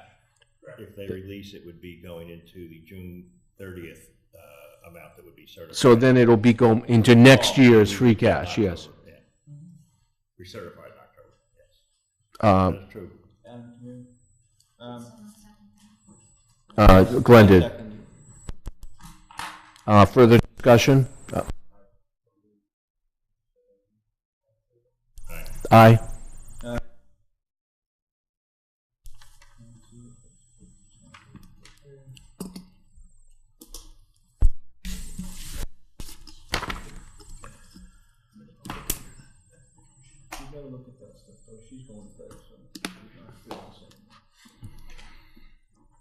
How's it going? Our HD cameras are a little grainy.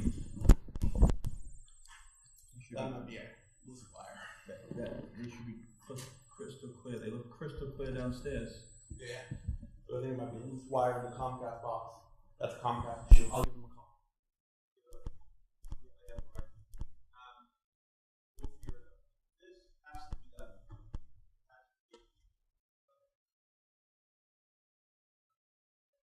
Talk like this.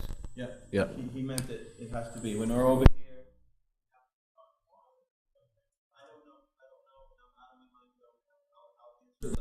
I'm ready to, my head, this big head's ready to explode. It's going to be messy in this room because I thought all this stuff was. Just give me a warning. Pull it closer. It's a new shirt. Pull it closer to you. I understand, but this, we got the expensive ones, so we didn't have to have them inside my mouth. But, okay. Secretly telescope. Okay, next item, appointments. What are we appointing today? Kind of early. I don't know. We wanted to. Glenn wanted us to be proactive. Yeah. Yes. Yes.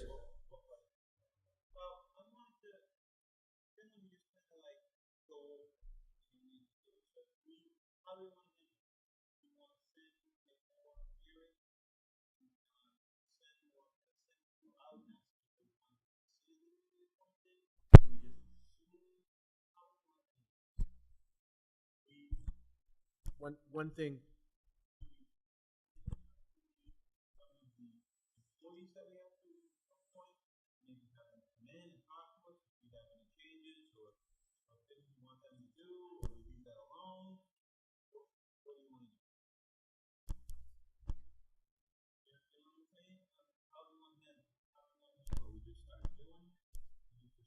people want to.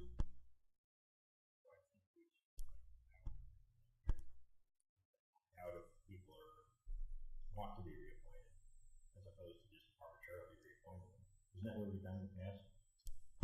That's what I did last year. I sent them all a email asking if they wanted to be reappointed to submit an application and a conflict of interest update, if necessary. If it's not her. That's correct. Yeah, I mean, that makes sense. Because it would be helpful for us to do that early enough, because some people who don't want it to, then we could start asking for people to fill the positions rather than doing it and then them getting back to us and saying, I didn't want to do it. Then we don't get till September. Yeah. Right. And it's an opportunity to, if any boards or committees that we appoint are in violation of any of our policies, that, you know, we have them actually come in. Correct. Yeah, I would agree with that. Okay. Do you want an email going out to all those that are expiring? Up for reappointment. Yep, and Yes. say, Yeah. do they want to be considered to be reappointed again? So I don't know if this is the right place to discuss this, but I have brought this up in the past, and it is kind of related to appointments somewhat.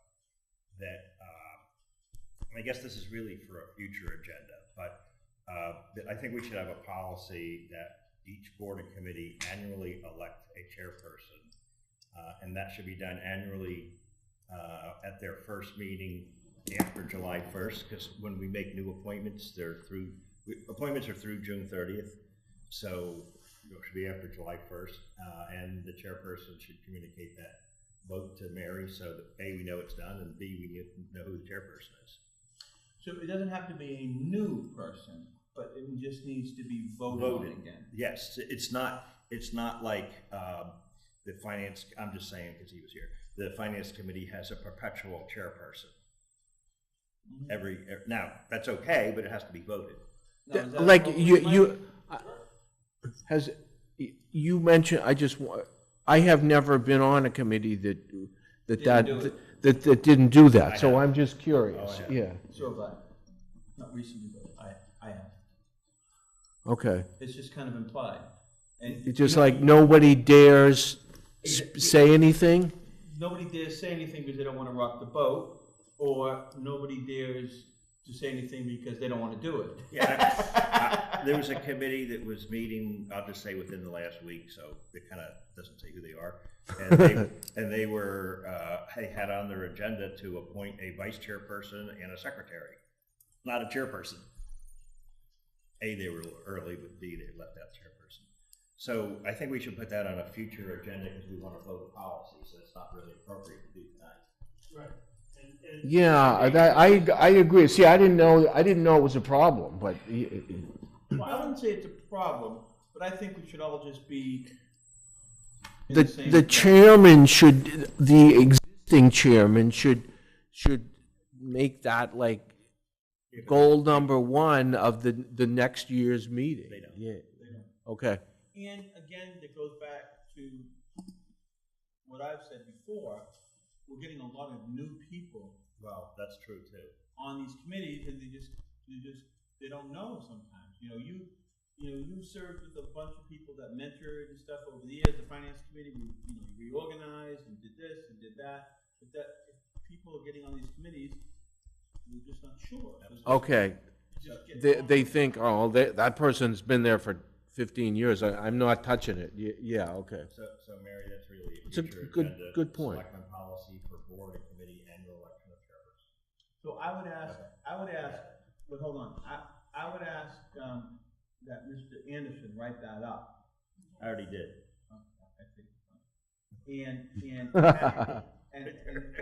have that on the next agenda, because we want to have that in place, so Mary can have that in place. So when we send out the notifications of appointment to everybody, that's part of it. So how did you let that, Mr. Anderson, how did you let that take thought- place on a committee you were on? I just thought of it. So you're gonna get a problem. No, I mean, how did you not, no, I meant, how did you not let a committee chairman vote Oh, no, I bet you. take place? Oh, okay, because that doesn't sound like you would let that go. Yeah. Okay, so that's good? So we're good. Yep. So next time we'll start the actual appointments. Well, let's see what we get back. Well, actually, that'll be the decision of the chairperson. Never mind. But I would. Oh, But we want to, if, there's no point in asking for people whether they want to do it if we haven't even got any answers back yet. We usually do the employees first. whatever, we'll work it out. Okay. But the best thing for Mary is get on top of it. And, okay, okay, Mary brought this up. Do we want, that, and I think it's a reasonable request. Should people have their certificate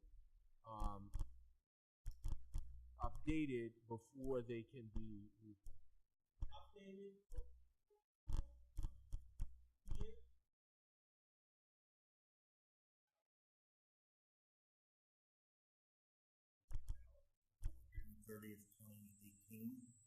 Is it valid after that? So then, no, I would not hold up their appointment. If it runs out prior to June 30th, 2018, they have to have it. That's what I feel, yeah. Okay, so for example, mine 12/12/2016, meaning I run out 12/2018. So I think that somebody like that shouldn't have to do it too early and Right. do it. I would vote yeah. to reappoint you, and then, but next year if you didn't, then I would not. Exactly, yeah. Right. Yep, I agree. So, can I have just a little input on that? So what's happening is people, they say their conflict of interest expires in November. They appoint them in June and never get it. So then they're going for a period of time. It could be a 3-year appointment. So, and the other thing is, if we ask for it prior to the June 30th, then we're bringing everyone in line with the date in which appointments then happen each year. If they have a 3-year appointment, this conflict of interest is only valid for 2 years anyway. It's true. that's true too. So I think what Glenn said is fine. Okay.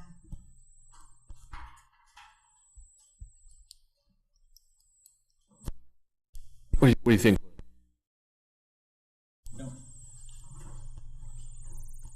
I kind of think it's overkill to make people do it every I don't want to. year and a half or whatever. There's two things about it. I don't want to scare people out. I don't want to scare people. I don't want to scare people away. But then an employee is asking us to make their life a little bit easier, and we have that ability. So. It also saves time. It's not doing anything to her life. It's just making them illegal for 6 months. That's what it's doing. Or 2.5 years. Or 2.5 years.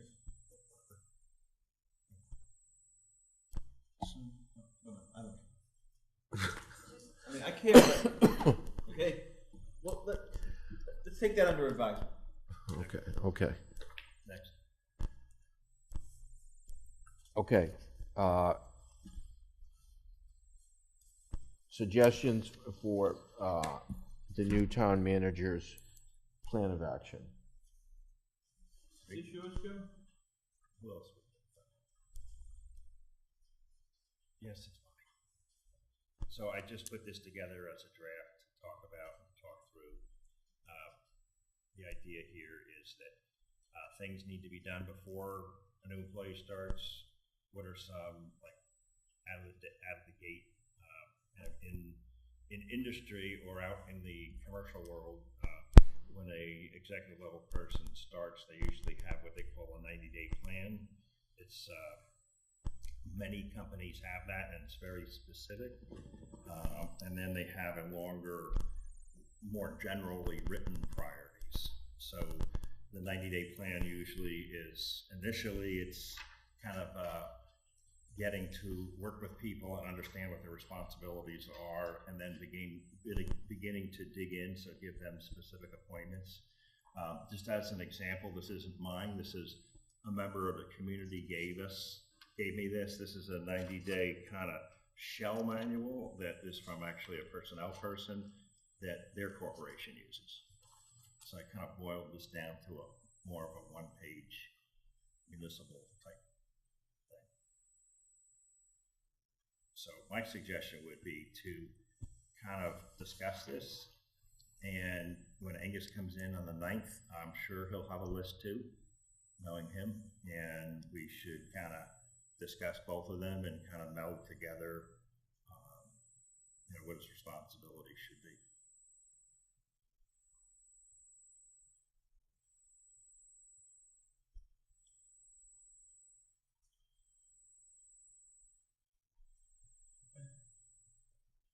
This is kind of very specific on how we want.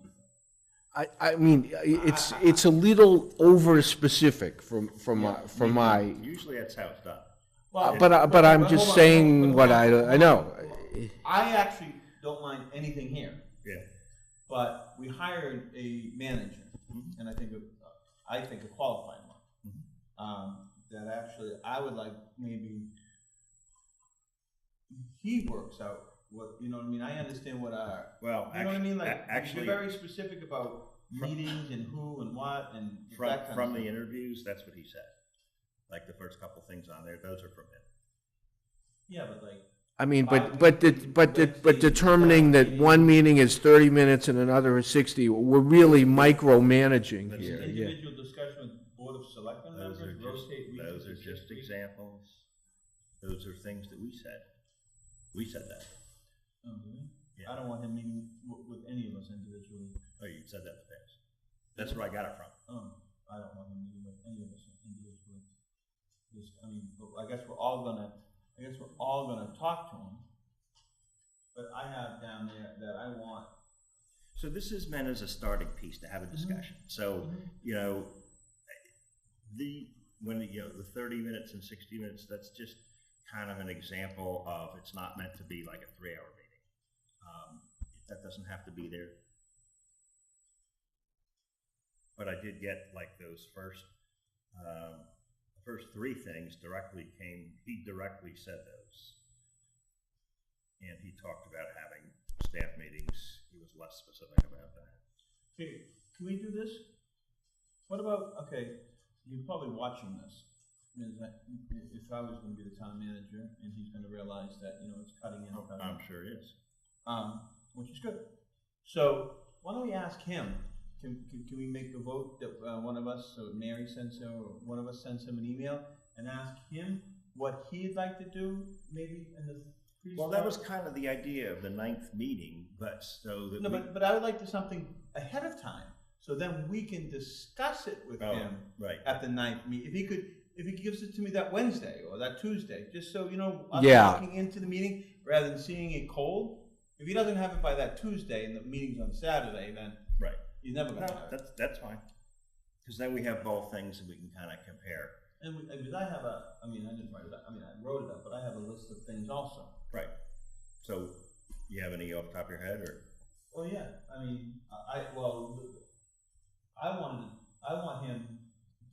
I would like a good analysis of this particular budget. And looking at the budget and when meeting with the department heads, maybe that's even more specific. But when he meets with the department heads, understanding the budget we just did, so we can make sure we understand the budget that's coming up, you know what I mean? And understanding if there's any givebacks and where the money was really spent and how it was spent, were there unforeseen things, was this a regular budget year? So he really has a good understanding of the budget how much money we just spent and where it really went. You know what I mean? Because we spent like money with the page this year that, there's a lot of money that went out that's not going to be recurring costs. Hopefully. Yeah. The compact agreement, I want him to have a good understanding of that when that thing comes in with us. And I think we need. What do you mean by have a good understanding? Well, I want him. He's going to be here when they come in. Oh, I thought they were going to be finished in a couple of weeks. Well, actually, I think, did I forward out the email that they sent? She sent me an email today. I thought it was going to be done in a couple of weeks. Yeah, it said a few weeks, didn't it? Yeah. Oh. Okay. Well, I'd like to work on that with him and us and have a good understanding, of that. Obviously, the contract, that goes with the free cash. I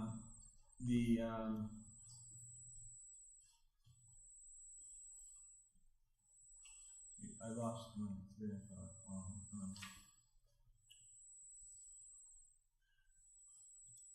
Actually, let me take this well, I think he needs to understand, one of the biggest things, he has to understand the budget that just got passed with his department heads. You know what I mean about that?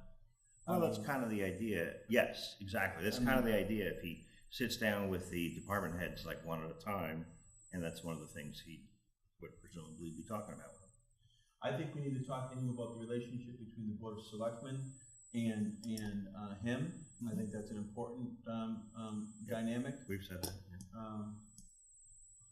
Trying to remember what else I was talking about. One thing, if you could, Mary, which is on here, which we probably should get started because I've already made them aware of that. If you email Mary and Nafter, if it's okay with the rest of you two, and ask them exactly what they need for a new member of the school building committee. Yeah. There are specific, now he has a residence and stuff like that. You should have to give, now he has a residence, you have to give your home address. Oh, all that stuff, And it has okay. to be all approved. Now he has that, and then that could be effective July 1st. I've already told him that we're gonna hold off on that finance committee member until he. Yeah, and to that point, does the finance, this is just a question, does the finance committee, are they aware that, because they had a finance committee member, that that's going to revert back to the town manager? Because it was, I think it was framed finance director / finance committee. Yep. I think that It was an either or. Yeah. Yeah. And then we did that just because Andy didn't want it. So they're not going to have a member? Nope. Well, We can tell them that. We need to let them know. Yeah, but I don't think, why, are they asking? I think they had on their agenda tonight to talk about that. Oh, I didn't know that. Okay. Yeah, we can tell them. That's another, I didn't get that one. So, okay, hold on. so We'll talk about it. We need, one of us will talk to the finance committee about that. Is that okay? Mm-hmm. Did you already talk to them? Okay. That's where I was going with this. There's going to be a big change in our budget, Dean. This has been the FinCom's budget up until this new town manager starts. Now it's going to be the town manager's budget. Well, ultimately ours, but yeah. But ours. I mean, that's a big change. So we need to work. That's a big change. Mm-hmm. It's a change. Yeah. So we need to make sure that's a good dynamic and working with the finance committee and understanding their roles and responsibilities and the town manager's roles and responsibilities. Those are definitely going to change. And I don't think they understand that. That's to go on to your thing. I don't think I don't know. Yeah, it's a change. Yes, you're right. You're right. It's a change, but I don't, I think we work together very well with the finance committee. So I don't think it's I don't think that's going to be, let's not create an adversarial situation. No. I don't think that's a negative thing, but I think up until now, this has been the finance budget, correct? Right. Next town meeting, we're not going to be voting on the finance committee's budget. We're going to be voting on the budget. Working with the finance committee and working with the select. And then that we approve that goes to town meeting. Yes. Which is pretty similar to the way it is now. Yeah. I don't know. I didn't want to come across that was a negative thing. Dave Kay is not here anymore. No, but I didn't mean it to come across as a negative thing. I didn't say that. We have a list. We have a list of things that we have to work on. That's one of them. Yep. Because this finance committee is a very active finance committee. They're meeting every week. You guys never met like after budget time and stuff like that. Took some time off and then got back into it at fall town meeting. Well, I think we're kind of saying the same thing, but with different. We just speak differently, but that's what I meant by go and meet with and work. Go to the finance committee meeting, go to the Board of Health meeting, go to the bicentennial meeting. Angus.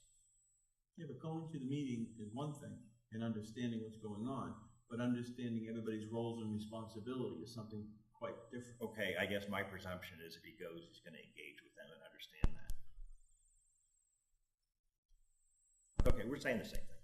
What we need to do is, we have to make we have to make sure that, the first thing is that we have to make sure that he has a clear understanding of that legislation, because the legislation basically is a job description. So we have to make sure that he understands that in and out, and then at our June 9th meeting, if he has any questions on that, that would probably be a good time to be able to explain it to him.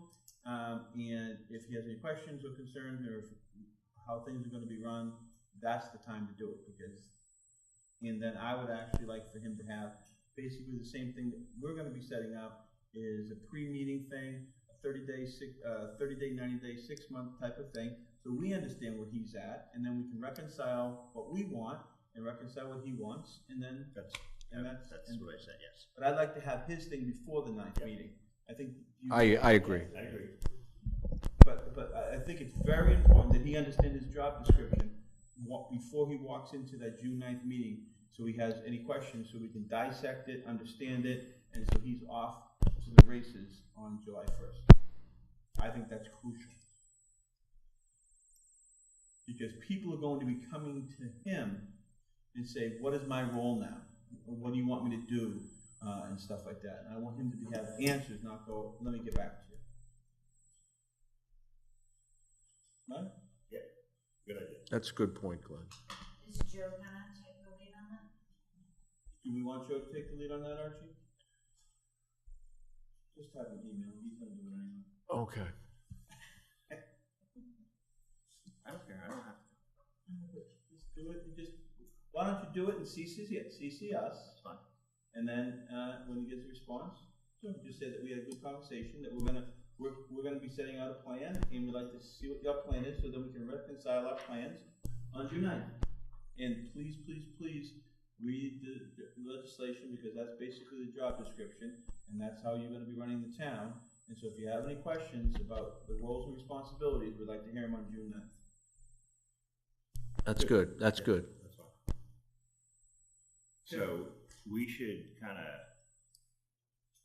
take what you say, take what Archie says, take what I say, kind of meld together one kind of thing at some point. And I think we only have one other meeting between now and June 9th. So the 29th, my mother's birthday. 29th, probably be a big agenda meeting, but yes. Why? There's a lot of pent-up demand. Have a big future agenda. Okay. Okay. I'm leaving for Newfoundland at 6 o'clock the next morning, so let's not make it too long. I'll be back that Sunday, but I'm leaving on that, to drive my mother on Tuesday morning. So I'm coming back. That is a Tuesday morning. I mean, Wednesday morning. Her birthday's on the 29th. I'm not leaving on the 29th because we have a meeting. I'm leaving on that Wednesday morning at 6 a.m. Okay. I'm gonna be back on Sunday. Somebody's gonna be at my house. So, I mean, I have what you wrote down, Glenn, if you want to write more stuff down, and Archie, whatever you want, like, can we, like, put this together into one document, maybe? Okay, so we'll have it, okay. No, I actually, Glenn's point is, the answers are in the legislation, and that's what he has to be, That's his job description, yeah. Yeah. I think that's the most important. But that's This stuff is important, gonna yeah. fall into place. Yeah. You know what I mean? But Glenn's right, when someone's gonna ask him, well, what are we doing in this situation? Whose problem is that? He doesn't want to say, well, like Glenn said, I don't get back to you. That's not, he's gotta know that, no, that's you make the call or I make the call. He's gotta, And there are some things that are important in here, Joe, that I like to have moved around, like the priorities, and I'm just picking one, I'm not saying it, like the development of the Pawtucket relationship. I mean, that needs to happen, I think, in the first 30 days. Okay. Because he's, you know what I mean, and I'll move, I had those down, I had that obviously down there. But see, I'm gonna, this could be an ongoing thing. Department heads, like, we asked for roads and bridges breakdown, exactly what we're going to be doing.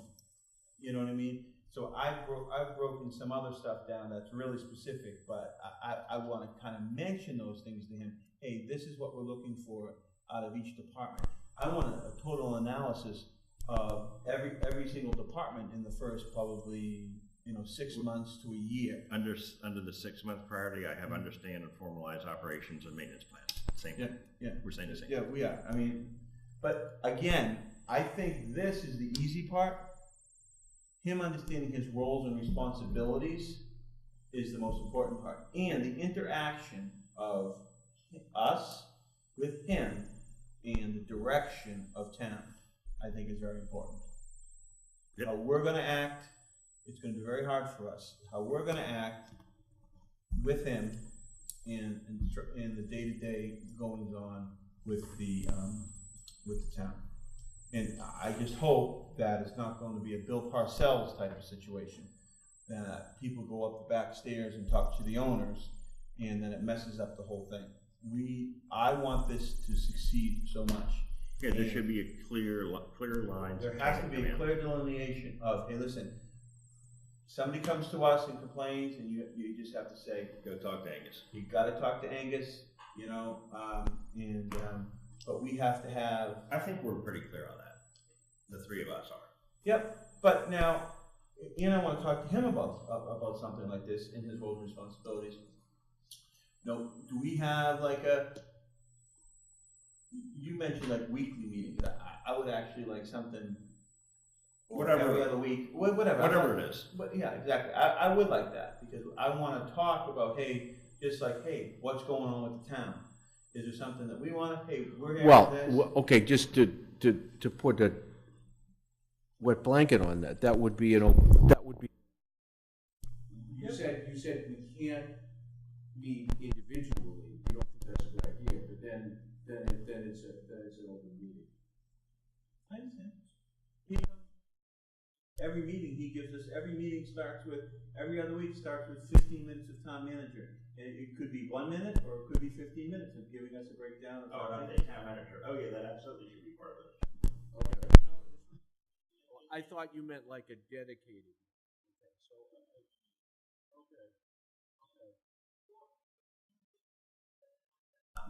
That's my own. No, I agree with that. And hold on, let me finish the sentence. That's my own opinion. If you think it's a good idea for him to have meetings with us every other week individually, you go on Tuesday, I go on Wednesday, he just needs to update us. I don't think that. That's great. Yeah, no. He should give a town manager update every meeting we come in. My only thinking with that, and here's a suggestion. I thought somebody had brought it up in the past. When he's new, if he's unsure about what's this or why is that person doing that just individually have one person talk to him for 15 minutes just to clarify stuff like that. That's not a big deal to me. Well, that's an excellent point, and this is something we need to talk about, the dynamics, like I said, working with him. And then he should talk to the chairperson if he has a question. Then the chairperson doesn't make that decision or gives that information. Well, it might just be an answer, Glenn. Yeah. That's what I meant. It's an answer of, and then he disseminates that to both of the board members. That could be a way. Okay. Yeah. That could be. Oh, whatever. You know what I mean? Okay. Okay.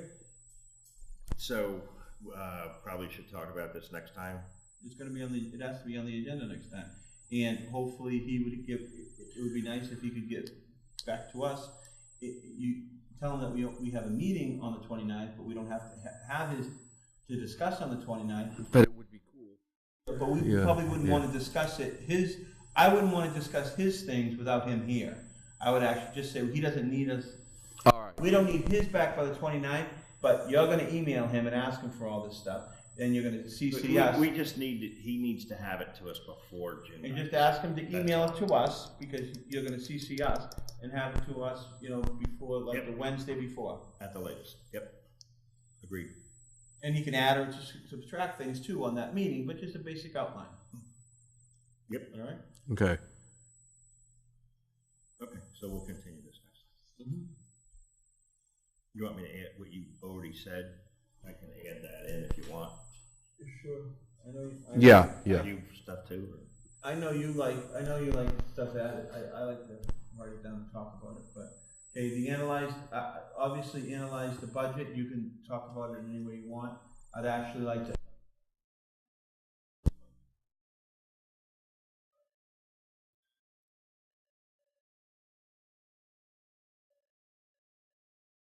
In the future one.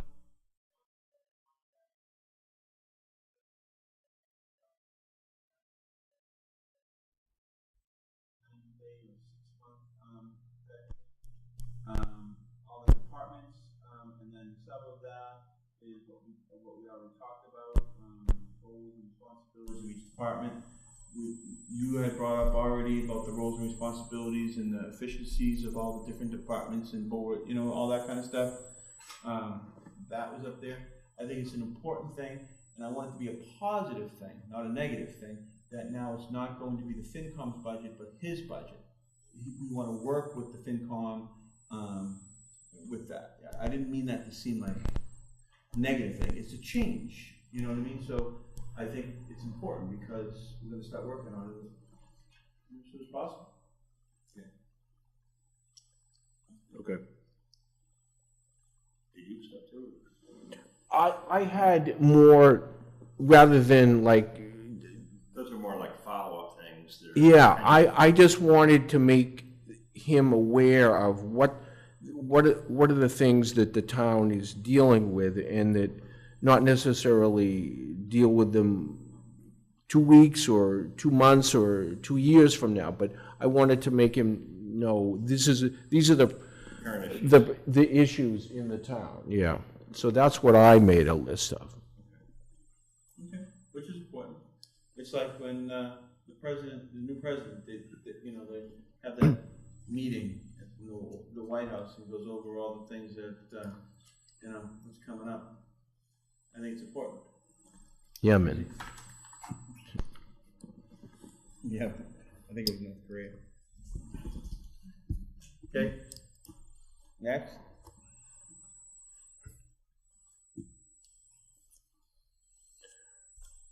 This one,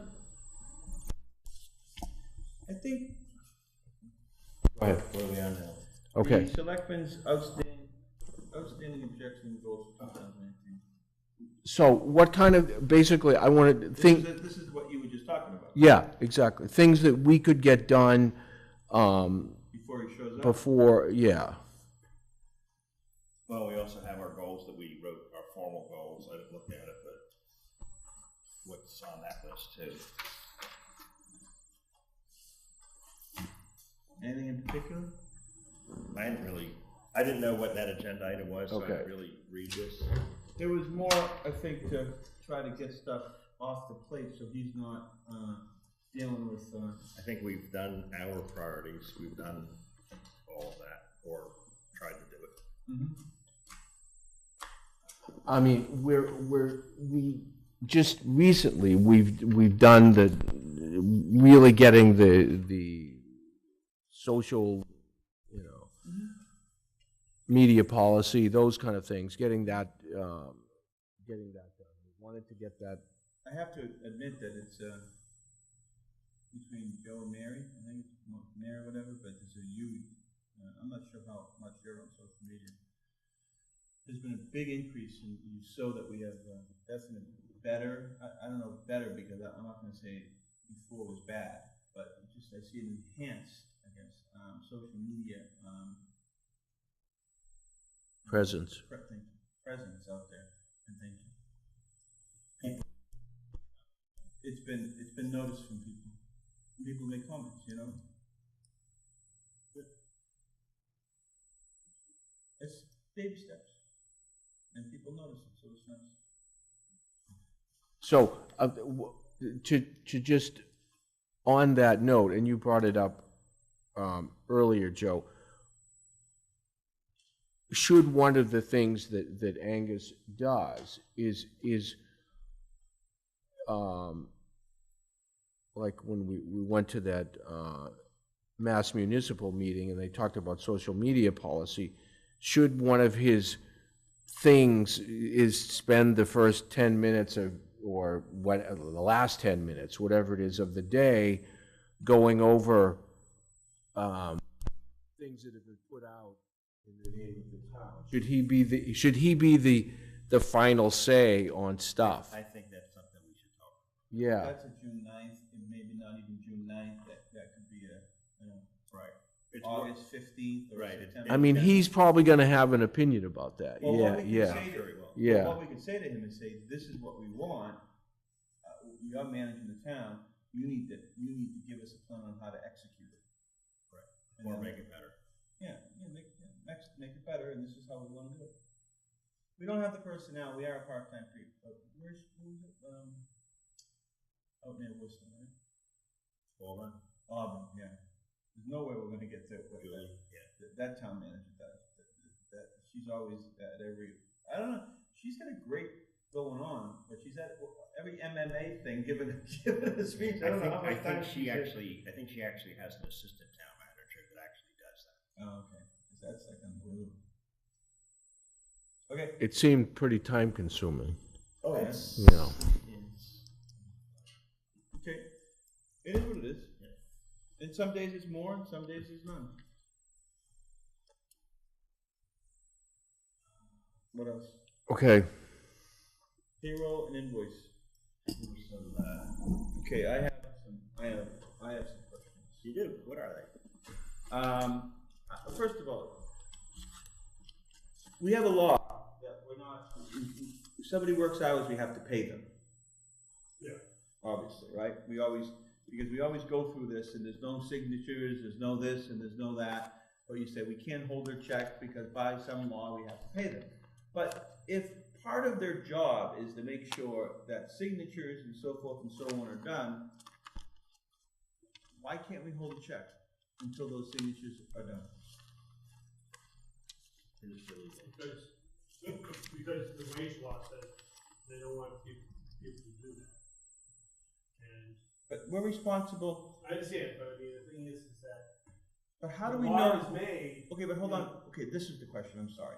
This is the question. I know what you're going to say. Yeah. But how do we know they work those hours if the signatures aren't in place? That's like saying, well, I can't find your time card. Okay, your time card only has Monday, Tuesday, Wednesday on it, but I work Thursday and Friday. Well, your time card's incomplete. I only can pay you for Monday, Tuesday, and Wednesday. Well, their time cards are incomplete. How can we pay an incomplete time card? Well, the thing is that you have the certification, actually, it's the requirement for the employee to sign is a recent local requirement of the board. The major requirement is the signing off of the supervisor. Correct. Who, if the supervisor certifies that those are the hours, then you have to pay. Okay, but these babies are not signed by the supervisor. Yeah, those are all those right there. Yeah, I looked through that could be a problem because then we have a conflict of two laws. That basically one says you're supposed to have the signature there. But I'm sick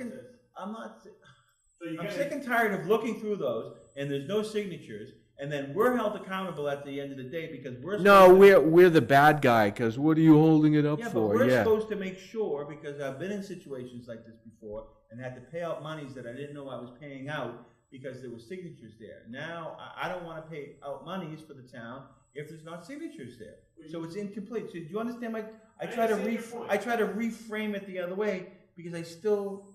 But the problem is that the wage law is written in such a way. Then make exceptions. Then let's not look at them anymore. Well, you have to because basically it's in our time. The law says it has to be signed off. July 1st, we won't have to look at them. I know, but I'm trying to help him because what's his responsibility? So then what's the incentive for anybody to sign anything? Because basically that's a condition of their employment, and they can be then written up for it and then terminated. Or terminated, sure. Okay. What we need to do is start. Perfect. There you go. Perfect. No. Start. I didn't hear what he said. Terminate. Oh. No, because then that's a provision when you have a town manager who's running a town and you're not performing your job. If you get written up 3 times, there are consequences. That's something I think it's important to talk to him about. Okay, another thing, okay, anybody have any more wage things? So, can we ask somebody to get the signatures done before they go out? I think that would make me feel better. Because I'm gonna start looking, I'm gonna start looking at everything again, and I'm gonna be a real son of a gun. I didn't hear you. I let you two look at them. Now I'm back in the game. Because I don't think everybody needs to talk to me. Another one I have, I don't understand on the warrant. Are we done with the payroll? No, we didn't vote it. No, but we done any questions? What did you want for me to do? Just to get all the or somebody sent an email to Andy or whomever is saying that these time cards or whatever they are, warrants, aren't properly done, and we need signatures from department heads. It would be nice, and remind everybody, please, to do it, because we're not supposed to be paying people without the department head signatures, but we're doing it because we're nice people. I don't know what to say. Okay. I don't want to be put down as being nice. Okay, Clint's nice. Okay, one thing about, I have an invoice in there for Mellow. Disposal. It's about the pickup fee, 17,000, it's around 17,000. Right, I saw that, yeah. But we have an outstanding, we have a $17,000 one that is 91 days old. And still, we're only asking to pay balance, but we're only paying $17,360. I'm sure Lori knows that. I'm sure she's got the previous one too. I would think.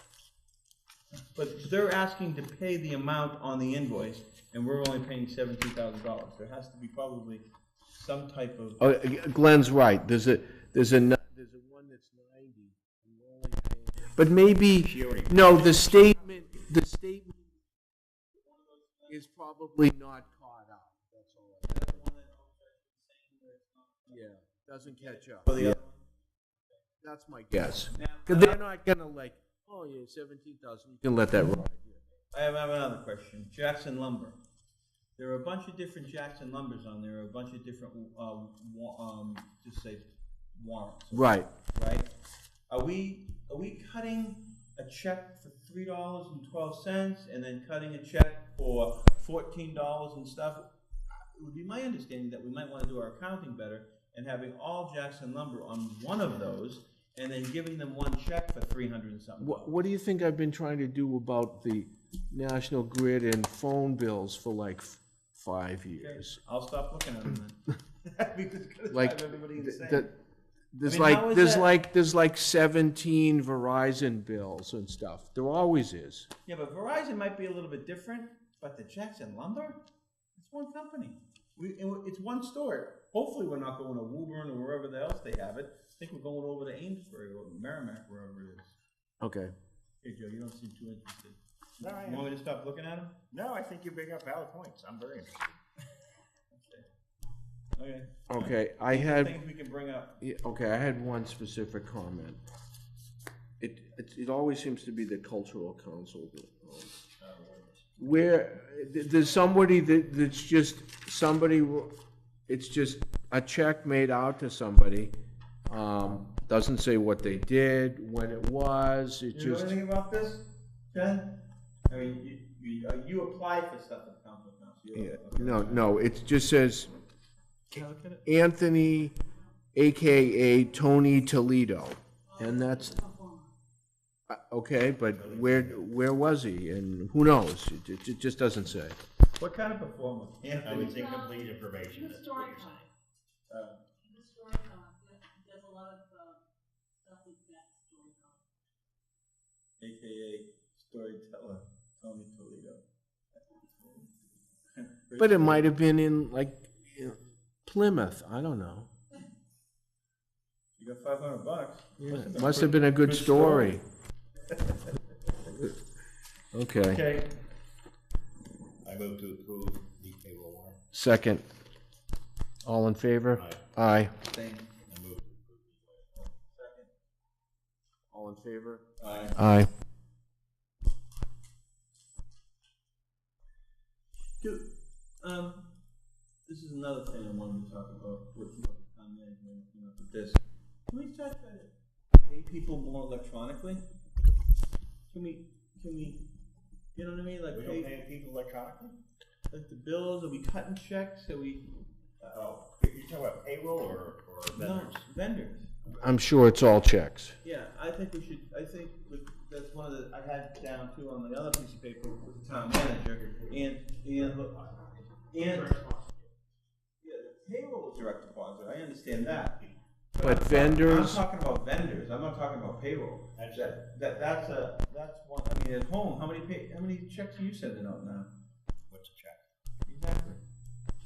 So I think we should start trying to do that, and that was one of my notes with the town manager, trying to revamp the financial aspect to try to start pushing things more electronically. Okay. do we mail the checks out? Yes, it's a big step. Oh my God. See, we look at these every other week, so it's good to have a fresh set of eyes on them. Yeah. I look at them, but I just leave it up to you guys. I don't want to be too cumbersome. I think you have good points.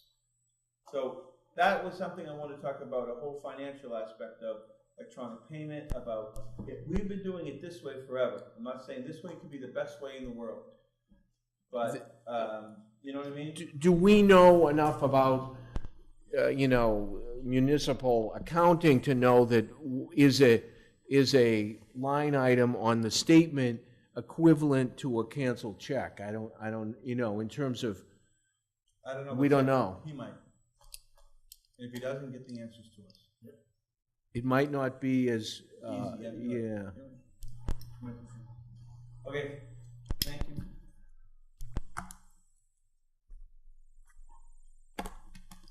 Okay, next item is reorganization of the BOS. So the next town election, municipal election, is May 6th, 20. That's why, no, it's May 7th this year, so it's not May 6th. Yeah, May First Monday in May. Okay, I screwed myself up. Sorry. Yeah, May 6th, right. So we would reorganize in a year on May 13th. So I move to appoint Glenn Kemper as the chairman of the Board of Selectmen for term ending May 13th, 2019. Second. Is that okay to phrase it that way? Discussion? Yeah. I think actually that's an excellent way of doing it, because it kind of sets the precedent of, if we're going to be asking other boards and committees to make sure they, vote chairpersons and so forth and so on, that there's a beginning and May 13th. May 13th, 2019. So there's a beginning and there's an end, right? Yes. Yeah, okay. Yeah, that's why I thought. Okay. Set the lead, because you want everybody else to do it also. Yeah. Okay. Yeah. Okay. Discussion? All in favor? Oh, yeah, I have some discussion. Sorry about that. There's one caveat I want to add to the motion. You can't talk for more than 2 minutes at a time.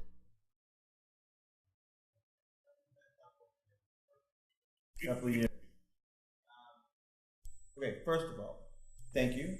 I appreciate that. I will accept. And secondly, I think if somebody looks back on this year that we just went through, the last 2 years that we went through, it's probably one of the more important years that we've done in West Newbury in recent history, because especially with the town manager aspect.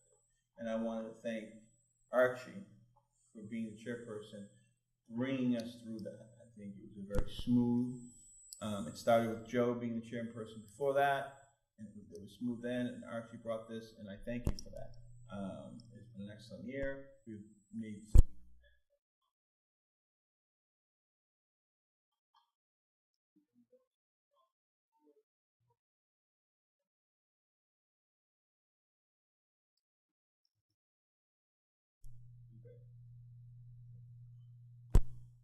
All in favor? Aye. Aye. abstain. I move to appoint David Archibald as the clerk Oh, you of the son Board of of Selection through April. You son of a sea cook, because I wanted to May make 13th, I was gonna make 2019. him You do did it. that to me last year. Oh my God, you're quick tonight, Joe. Because I was wanted to get. Sorry. Okay. I was gonna get him. I'm sorry. Second. Shouldn't have seconded him again. All in favor? Aye. Abstain. Or against. Okay. Any follow-up meeting assignments? I'm gonna do the board committee chairperson thing for the next agenda. Yeah, I'm gonna talk to the water department about the construction. Oh, right, okay. Schedule, construction plans And we want to invite, we're gonna- absolutely see if we can get somebody in there. get them in for next understanding meeting, what's yeah. gonna be happening up there and for how long. What are you gonna do, Chairman? What did you say? Joe's gonna write up a policy about asking all the boards and committees that Annually elect the chairperson. after Oh, July, right, okay. after the reorganization and reappointments, So I'll write a policy. Excuse me. and I would ask that Joe, what about putting in, that they would reorganize at their first meeting? After July 1st. Correct. Yeah, that's what Some people, I don't wanna put a date on it, because some people don't meet all the time, but it has to be the first it has to meeting be in after. the new fiscal year, right? Yeah. And the reason I wrote that is because some jumped the gun, and we haven't made the reappointment to the committee, and they're already voting. There might be a new body on the Yeah, committee, yeah. Right. Mhm. Okay. What else do we have? You want to keep it on list? I'm gonna send out the emails about regarding the appointments. Correct. Do we have to notify the Board of Assessors that we voted the $300,000? Yes. Okay. Well, they're actually Well, voting. they have to do it, we recommend it, yeah, Okay, so yeah. we need to tell them Send a letter to the Board of Assessors. that we recommend $300,000. I'll vote. That's excellent. But that adds to No, the that's been said. free cash, again, gentlemen. But there was no reason to act on it. I know, but it was, still kind of free cash, We yeah. need to build that big school that your committee. We've got to update the personnel policy, get you to sign it. And Yes. that Yep. has been, that's been. Yep. When we do that, would it be important to send it out to all, since it's new, send it out to, all department heads to ask them to share it with their, people? Because if we don't do that, it's ridiculous, and then somebody says, well, I didn't see it, nobody showed me, how would I know that you changed it? Don't we have a yearly, we send out a yearly? Because, we're supposed to send out the sexual harassment policy yearly, and I think the way we handled it was to send out the whole thing. Okay. Do you yearly send out the whole thing? We did this year. Okay, Well, why don't we get it electronically, and then we That's send what it? we do. Okay. yeah. That's what I do, yeah. Okay, well, do whatever you have to So do. do we need a signature on that from all employees? The last page? Oh, we should. We did. The last time. But I would send it out.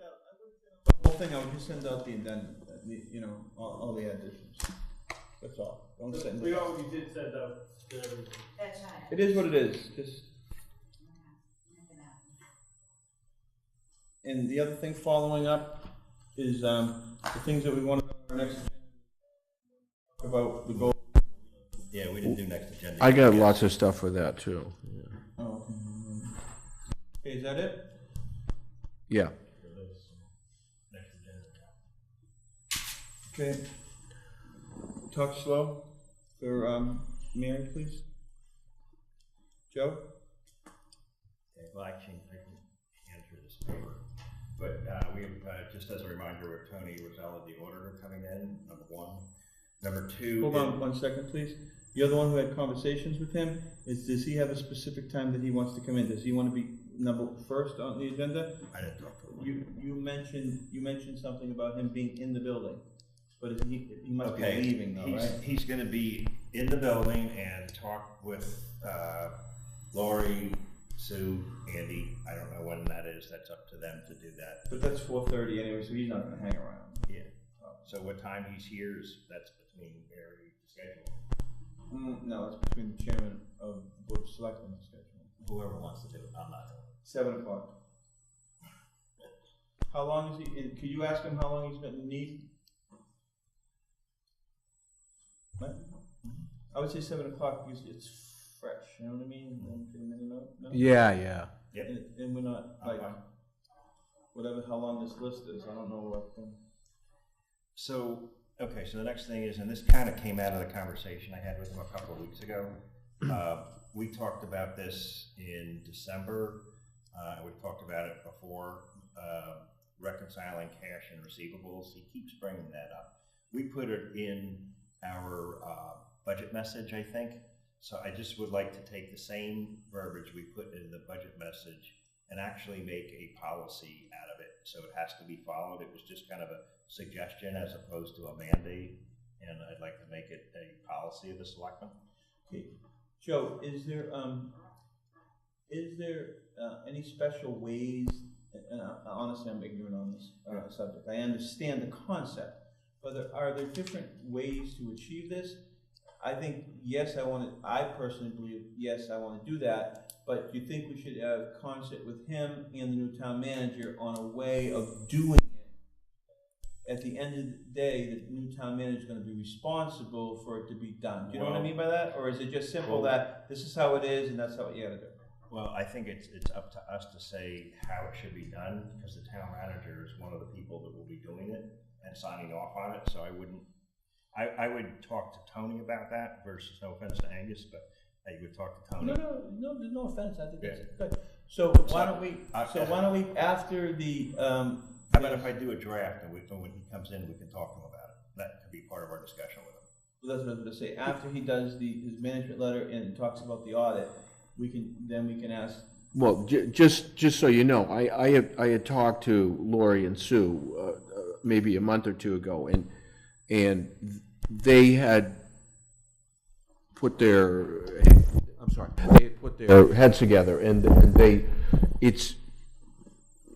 it has been addressed, but this audit reflects 2 years ago.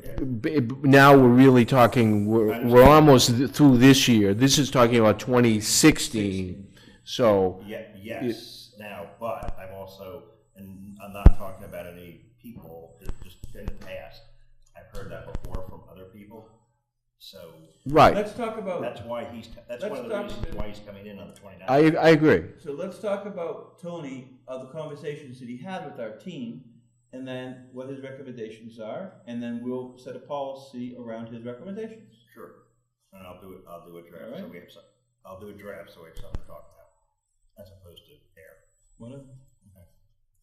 All right, next thing is, in both the finance department and the selectmen department, we made changes with people and mid-year salary rates with 3 different people. So their salary is going to be out of whack for this fiscal year, so we'll have to do a transfer within departments before June 30th. So I asked Lori to put together what the amounts are so that we can vote on them. So for the next meeting. Fine. Hold on. Do you have all this so far, Mary?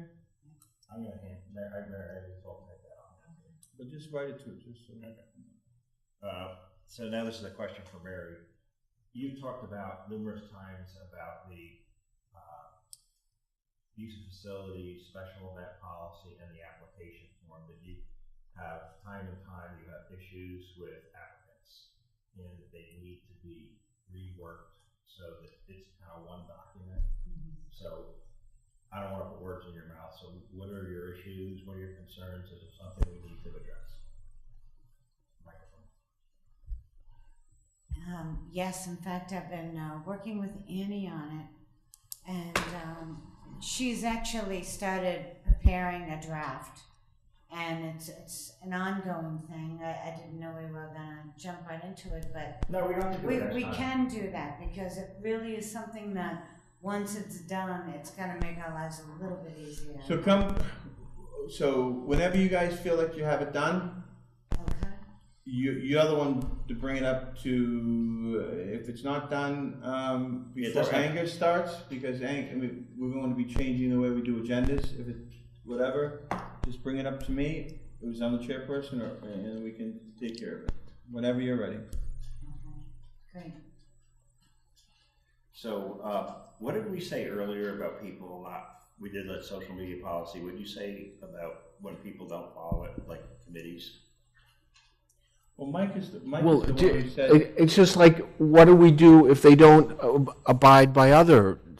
It's exactly the same It's thing. a personnel policy, so. A committee, yeah, okay, because we have a committee that created a social media site, and the policy says distinctly that they have to have the approval of the Board of Selectmen first, and then if you go through the social media policy, there's about 5 different items that they're currently not following, so we need to address this. Okay, so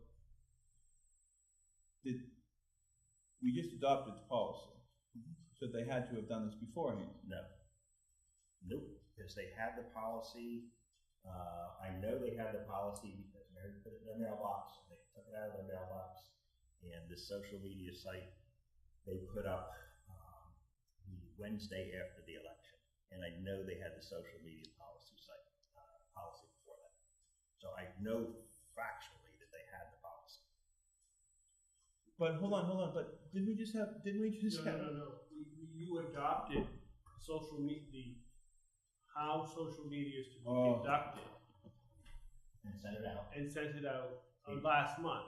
Right. Today, you incorporated the obligation to follow the social media policy in our personnel policy. For personnel, this is an appointed committee. Well, that's still governed by, not the personnel policy, but they're still governed by your policy. Well, regardless, I know factually they had the committee in their hand, the policy in their hand prior to. Okay, so what can we do? We tell them to basically. We have to send them a letter and stop. Tell them to stop. They're in violation of our policy. Okay, so Mary should do that from the selectmen's email address. Yeah, and then you don't need our signatures. Just the selectmen said. So what are we going to say? Take the site down, and if you want to have a site, come in and talk to us. Yeah, and if you have any questions, well, you need to follow. First of all, I would say that you're in violation of our social media policy. So the site needs to be taken down immediately. And second, please read our social media policy.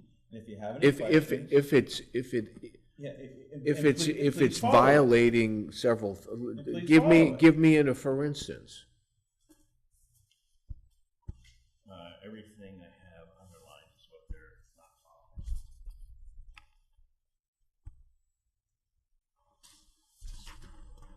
I was the last time.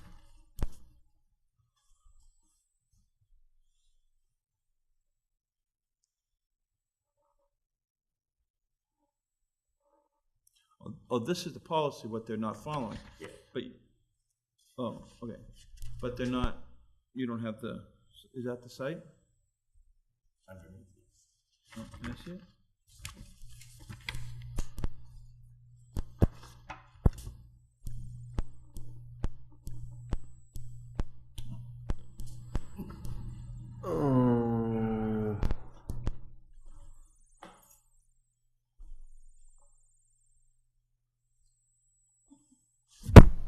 They got the 142. It passed at town meeting, so I have no objection. Okay, so It's when you find out who it is, can you just tell them that we have a social media policy that they're probably unaware of it? no, they're not unaware of it. But they may not have even read the I'm not- thing. yeah. Yeah. And The then, majority of those members have signed the signature page on that policy. okay, so can you just tell them that they're in violation of the policy and they need to follow it? And they could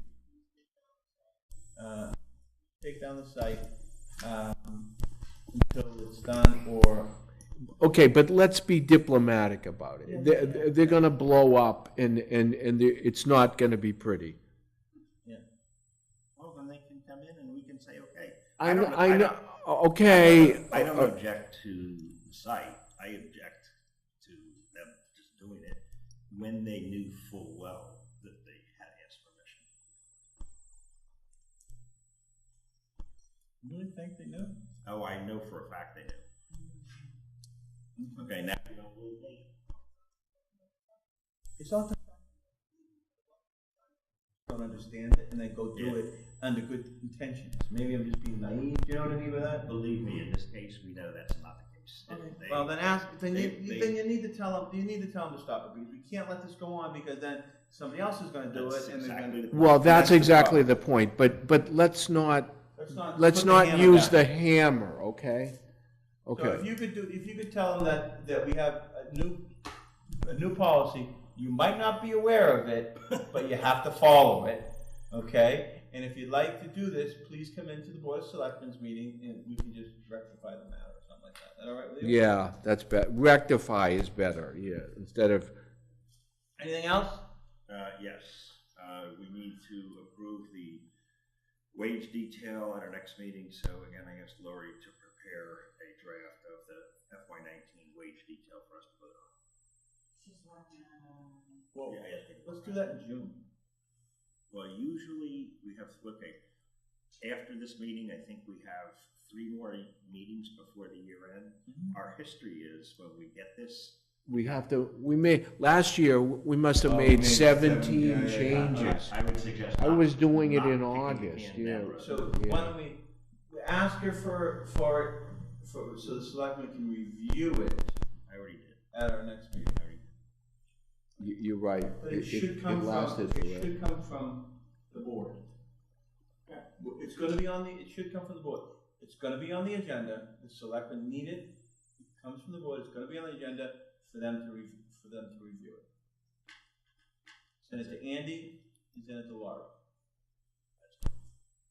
Right? Anybody else? I got stuff. Great.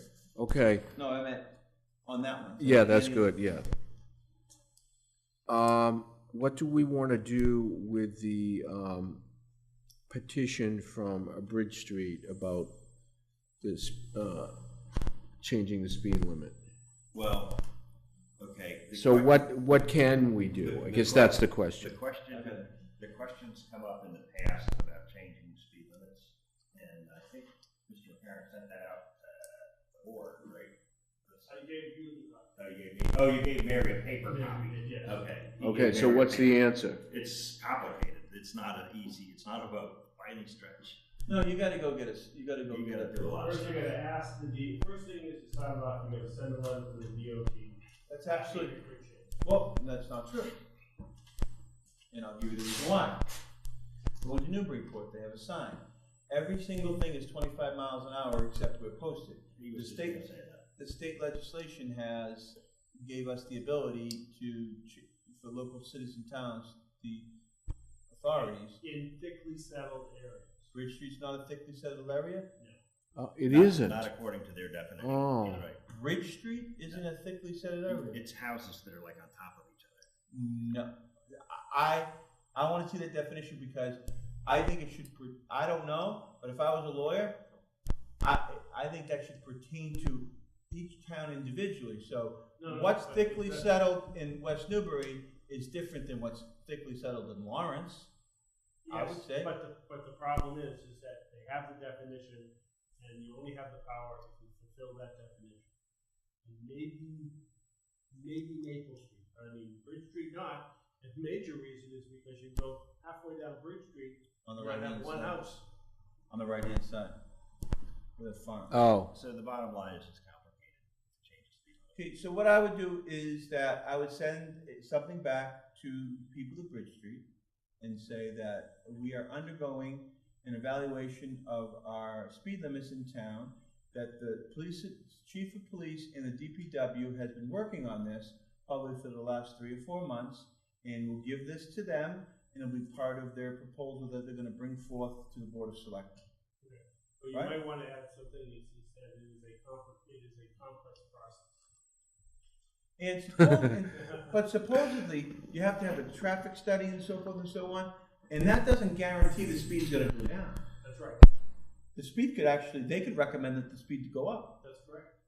Do you have to put it up if they say No, but that? they would recommend, Oh. recommend it, but they, Oh. sometimes people always think it's always Yeah. gonna go down, but sometimes they recommend that it's gonna go up. Because they take into effect, it's about, they put those counters out there. Yeah, yeah. And then they go to the police station to find out how many accidents and how many this and that, and how safe the road is and so forth and And so on. also, DOT has an interest in making sure that traffic moves.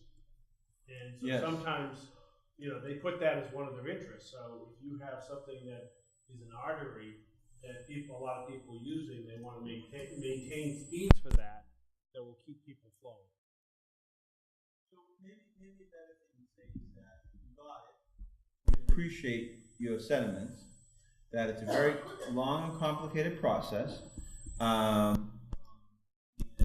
Give this to the chief and we'll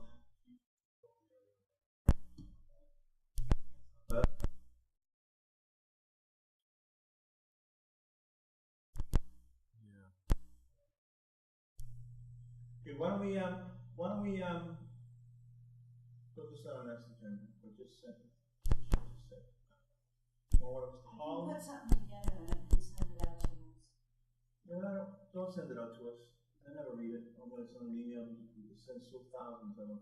You send it out to them, but just have it, give it to me. Just put it in my box and then I'll read it. We'll give you the one-page summary, which has the kind of the shorthand. This is what we have to go through. It's not as simple as is, but we can appreciate it and we'll make sure that we notify the police. We can also say that we will make the police patrol more. You Yeah, can that's say right. We'll that, notify the yeah, police. yeah, And, okay. Anything else? yeah.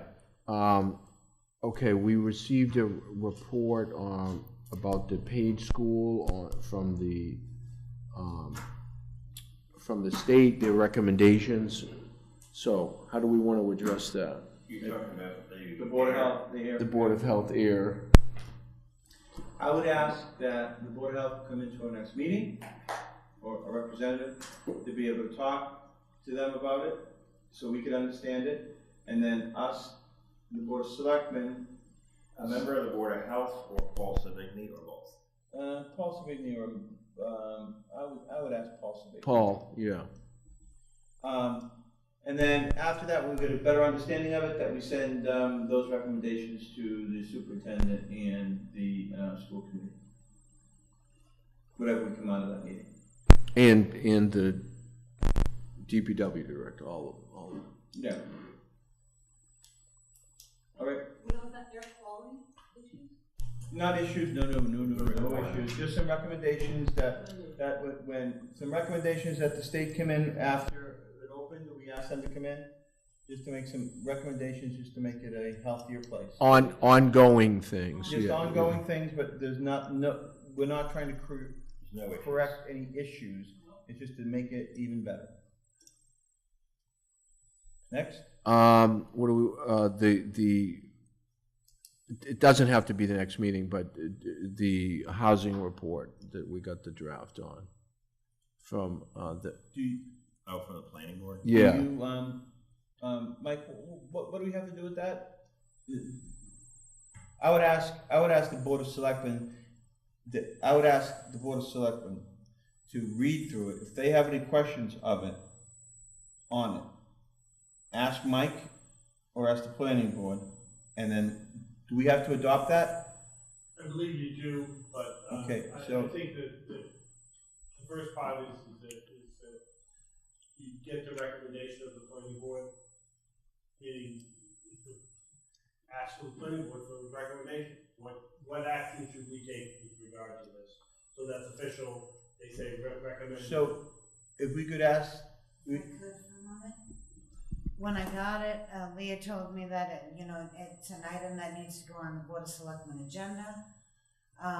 MVPC will come down and give a presentation on it. no, Board of Selectmen, the planning board are planning on attending as well. no, And so that it was, No. that's how it was explained to me. Good, no. Unless these two individuals want to sit through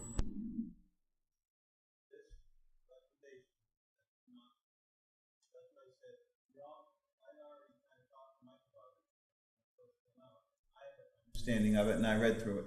It would be probably better for us to read through it individually, talk to Mike if we have any questions, and adopt it at our next meeting, or a meeting in June after we notify the Board of Selectmen. I don't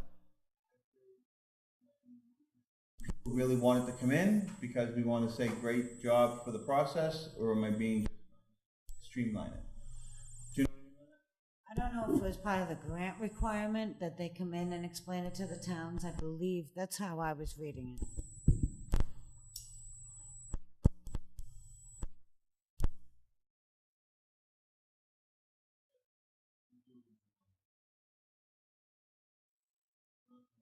June.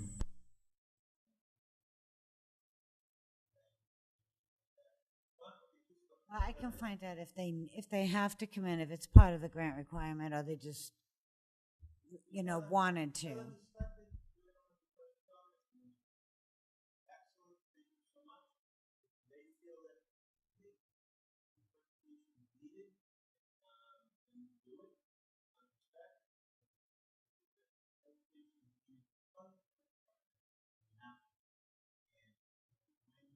When do we have to do it by? If we have to do a presentation, let's do it in July. Right? No. This would be. Yeah, and I don't think, I mean, I didn't read through the whole thing. Yeah, I started reading it, but. it's boilerplate. Yeah. Basically boilerplate stuff. That's what I mean. These. What's next? Some of these agencies just need to do this to justify their existence. And I just don't want to sit through it for an hour and a half. The other thing we have to vote on, the housing money, whatever, you know, that we get a. Where is it? Release the home money. We have to release that money. We just have to release it. Yeah. But has it come in yet? We got the letter. We got the letter. Oh, I don't read all the emails. We sent too many. Okay, so have it on our next agenda. Yeah, we have to vote on that. And final thing is I think I will go. May 30th in Amesbury.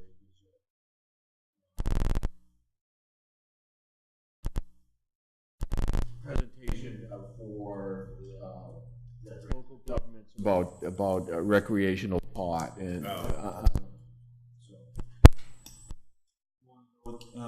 Kevin Bowe?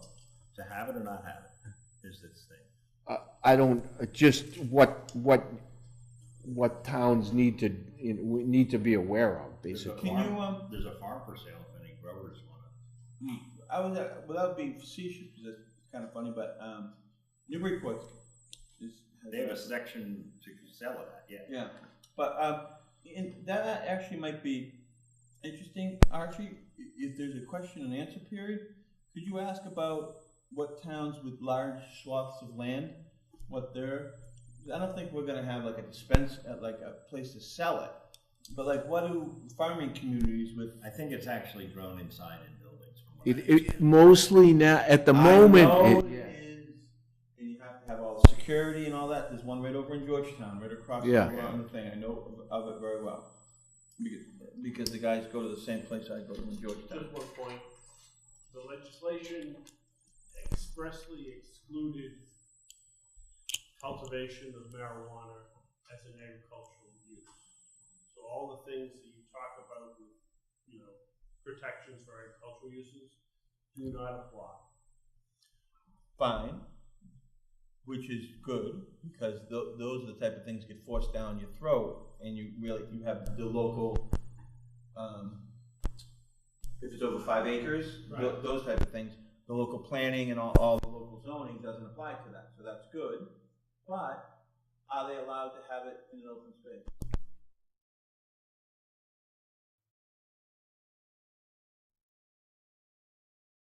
The answer is that no.